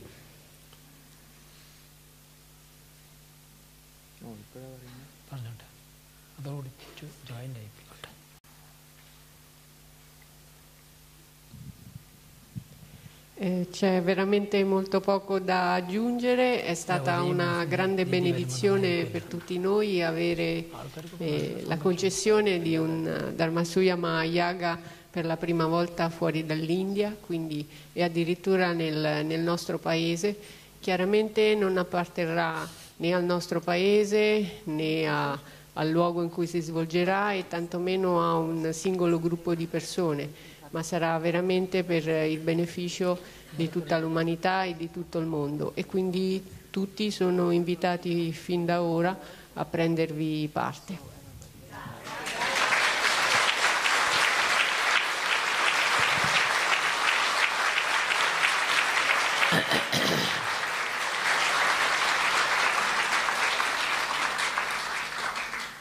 ഒരു പ്രതീക്ഷ കൊടുക്കുകയും പറഞ്ഞിട്ട് ആൾക്കാർക്ക് ഈ യാഗം കൊണ്ട് ഒരു പ്രതീക്ഷ കൊടുക്കുന്നുണ്ട് ആൾക്കാർ വളരെ സന്തോഷത്തിലാണ്. അതെ, യാഗം എന്ന് പറയുന്നത് വെറുതെ ഒരു ചടങ്ങല്ല, ലോകത്തിൻ്റെ മാറ്റങ്ങളാണ്. ആ ലോകത്തിൻ്റെ മാറ്റത്തിന് വേണ്ടി നിങ്ങളേവരും ഒരേ മനസ്സായി ഒരേ സങ്കല്പത്തോടെ നിൽക്കുകയാണെങ്കിൽ ഈ ലോകത്തിൽ നമ്മൾ ജനിച്ച് ജീവിച്ചു വന്നതിൻ്റെ മഹിമ പൂർത്തീകരിക്കപ്പെടുകയാണ്. അതുമാത്രമല്ല, ധാരാളം ധർമ്മസ്നാനം ചെയ്തവരിവിടെയുണ്ട്, അഗ്നിസ്നാനം ചെയ്ത സാധകരുണ്ട്, ശുഭപ്രതീക്ഷ നാട്ടിന് വേണ്ടി കാക്ഷിക്കുന്ന ധാരാളം ആൾക്കാരുണ്ട്. ഇത്രയും ഒരു ഗ്രൂപ്പോടുകൂടി ചേർന്ന് ശുഭസങ്കല്പത്തോടുകൂടി നമ്മൾ ഈ ഒരു യാഗത്തിന് കളവൊരുക്കുകയാണെങ്കിൽ തീർച്ചയായിട്ടും അത് ലോകത്തിൻ്റെ മാറ്റം വരും. മാറ്റം മാത്രമല്ല, നമ്മൾക്ക് കിട്ടിയ അർഹതയും കൂടിയാണ്. ഈ അർഹതയിൽ ഇനിയും അർഹതപ്പെടുന്ന ജനങ്ങളെ ധാരാളം ഇതിൽ യോജിപ്പിക്കുകയും അതിൻ്റെ പ്രവർത്തനങ്ങൾ ആരംഭിക്കുകയും നിങ്ങളേവരും ചെയ്യാൻ തയ്യാറെടുക്കണം. And conducting a Mahayaga is not just performing a ritual, but it is a grand mission. And if it is rightly conducted, it can change from the basement. And its effect will be visible at all planes, at all levels of human life on earth. But we should have the right attitude, the right mind, and the right involvement. So in this process, you all should join together mentally, physically, at the level of activities. And with one mind, we should accomplish this grand aim. And not only this group, because we are already having a lot of Agnishnana initiates in Italy, Dharmasnana initiates are there, a lot of Vilvishes are here. So many reserving souls are there. So we have to collect all of them together. And with one spirit, one aspiration, one idea, we should work. We should share the work, but our intention is one and the same. If in such a way we are able to accomplish this grand Mahayaga in Italy, you can see that even your life is accomplished. Your purpose of moving in this world is accomplished. So it is a fulfillment of our life also, and bringing grand benediction to earth, to the fellow beings. Celebrare un Mahayaga non è fare un semplice rituale, è una vera e propria missione che, se compiuta nel modo giusto, può cambiare tutto dalle fondamenta, e gli effetti possono diventare visibili a tutti i livelli della vita sulla Terra. Quindi dobbiamo veramente diventare uno per farlo, unirci nella mente, nello sforzo, una totale unità di intenti. Ci sono già molti iniziati, Agni e Dharmasnana, qui, quindi ci sono già anime mature per portare avanti questo progetto, ma l'intenzione deve essere una. E se riusciamo nel nostro intento, lo scopo della nostra vita, lo scopo della nostra stessa incarnazione sarà stato portato a compimento e avremo fatto qualcosa di grande per la Terra. വിശാലമായ മാറ്റങ്ങൾ ലോകത്തിൽ പ്രത്യക്ഷപ്പെടുമ്പോൾ മാത്രമേ ഇവിടെ മനുഷ്യലോകത്തിനും ശ്രേയസ് വരൂ, സമസ്ത ജീവജാലങ്ങൾക്കും ശ്രേയസ് വരൂ. ആ മാറ്റം വരുമ്പോഴാണ് പ്രകൃതിക്ഷോഭങ്ങളും യുദ്ധമത്സരങ്ങളെല്ലാം ശാന്തമാകുന്നത്. അത് ശാന്തമാകണമെങ്കിൽ മനുഷ്യൻ്റെ കൂട്ടായ്മ അതിൽ വളരെ പ്രധാനപ്പെട്ടത്. ധർമ്മത്തിൽ അധിഷ്ഠിതമായ ജീവിത രീതി അനുഷ്ഠിക്കുന്ന ധാരാളം ജനങ്ങളും കൂട്ടായ്മയും കൂടി ഉണ്ടായിരിക്കണം. ശുഭപ്രതീക്ഷയുള്ളവരും സത്യധർമ്മങ്ങളിലൂടെ ജീവിക്കുന്ന സാധകരും ഒന്നിച്ചേർന്ന് ലോകത്തിൻ്റെ മാറ്റത്തിന് വേണ്ടി പ്രാർത്ഥിക്കുകയാണെങ്കിൽ ആ പ്രാർത്ഥനാ സങ്കല്പങ്ങൾ സത്യമായിത്തീരും. അത് ലോകത്തിന് മാത്രമല്ല, എല്ലാ ലോകങ്ങൾക്കും ബന്ധപ്പെടുന്ന സംസ്കാരവും കൂടിയാണ് യജ്ഞങ്ങൾ. ഈ ലോകത്തിൽ മാത്രമല്ല, ഭൂലോകം, പൂർലോകം, സ്വർലോകം, 3 ലോകങ്ങൾക്കും അതിൻ്റേതായ ചലനങ്ങൾ പ്രത്യക്ഷപ്പെടുകയാണ്. ആ പ്രത്യക്ഷപ്പെടുന്നതോടുകൂടി ആ മറ്റുള്ള ലോകങ്ങളിൽ നിന്ന് വരുന്നതായിരിക്കുന്ന ശുദ്ധമായ എനർജി, ഊർജം ഈ ലോകത്തിനെയേ പ്രകാശമനമാക്കി സമുദായത്തിനെ രക്ഷിക്കും. അതുകൊണ്ട് വലിയൊരു സംസ്കാരങ്ങളാണ് യജ്ഞ സംസ്കാരങ്ങൾ. കാലങ്ങളായി ഈ നാട്ടുകളിൽ നിന്നിട്ട് യഥാർത്ഥമായ വേദസംസ്കാരങ്ങൾ മറഞ്ഞു പോയതാണ്.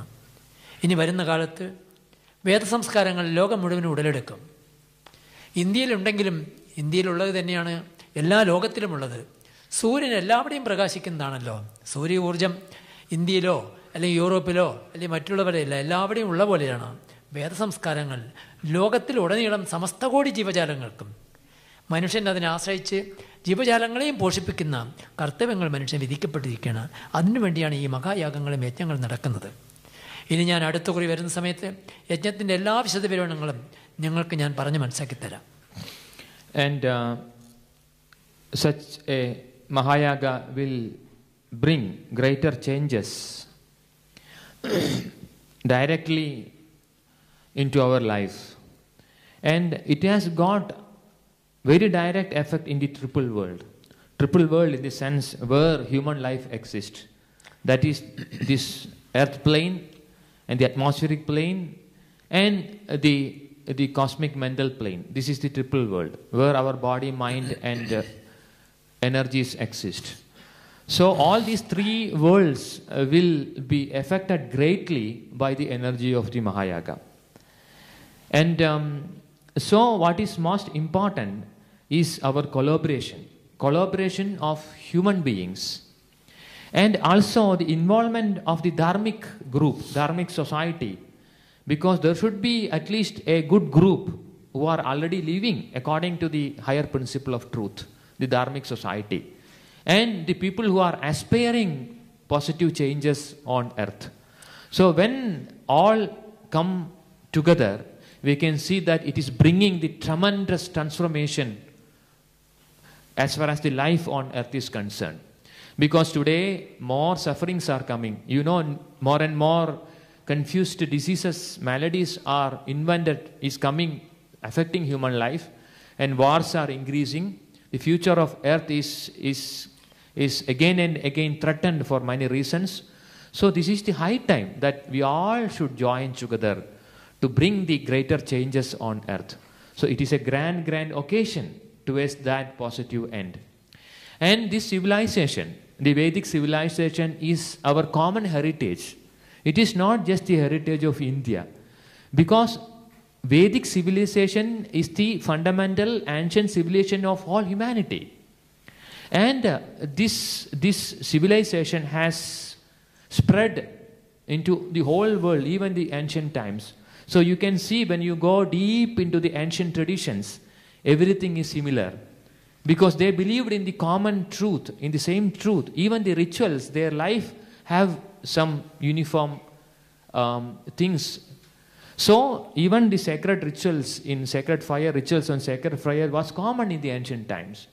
So actually we are not doing something new, but we are reinventing, rediscovering the lost knowledge, the real knowledge. So we can all join, the society can join, mankind can join in this ancient tradition of great civilization of Vedas. And through this great process, great changes can be brought to our life.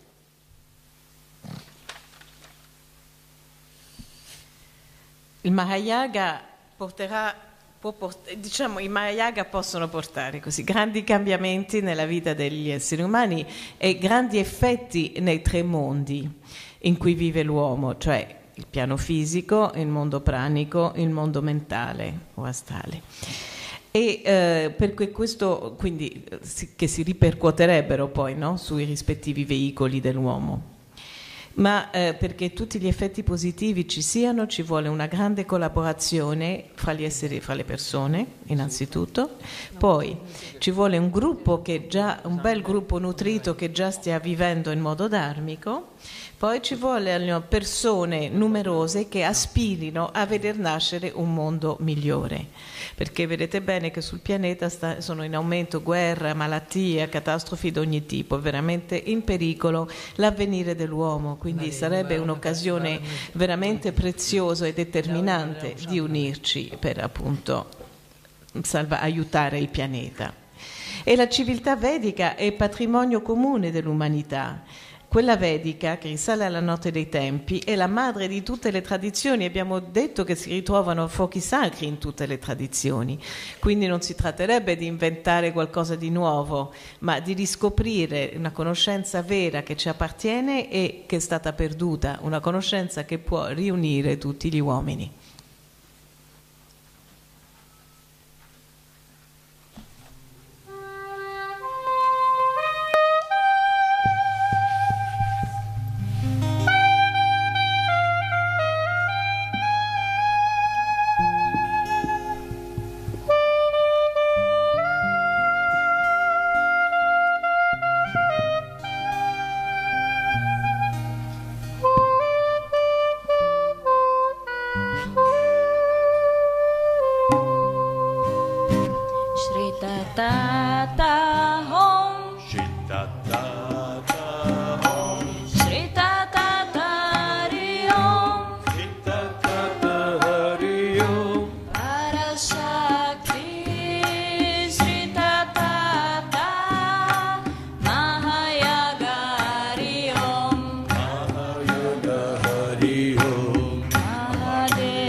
Close your eyes and meditate. Chiudete gli occhi, meditate. Open completely your minds Aprite la mente completamente and allow the divine energy to descend. e permettete che discenda dentro di voi l'energia divina. May the supramental light and energy descend into our being. Possano la luce e l'energia del sopramentale discendere nel nostro essere Accomplish in us. e realizzarsi dentro di noi. Give us strength and knowledge Darci forza e conoscenza to lead a life in the path of Dharma, per vivere secondo il cammino del Dharma, to accomplish higher missions on earth, e compiere missioni elevate sulla terra, to accomplish Dharmasuya Mahayaga in 2016. affinché si compia il Dharmasuya Mahayaga nel 2016 In Italy, in Italia, for the benefit of all mankind, per il beneficio dell'intera umanità, for the benefit of all living and non-living beings on earth, per il beneficio di tutte le creature animate e inanimate che popolano la terra, for the divine transformation of the triple world, per la trasformazione divina dei tre mondi human life on earth. e della vita umana sulla terra.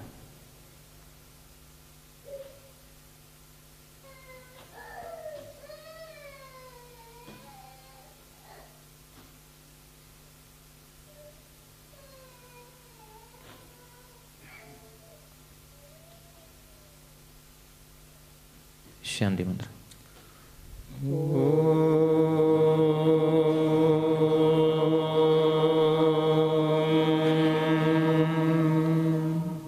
Proturisturidam mitram Tathata dhimhi Dharma sarvatra divyatat. Om Shanti Shanti Shanti.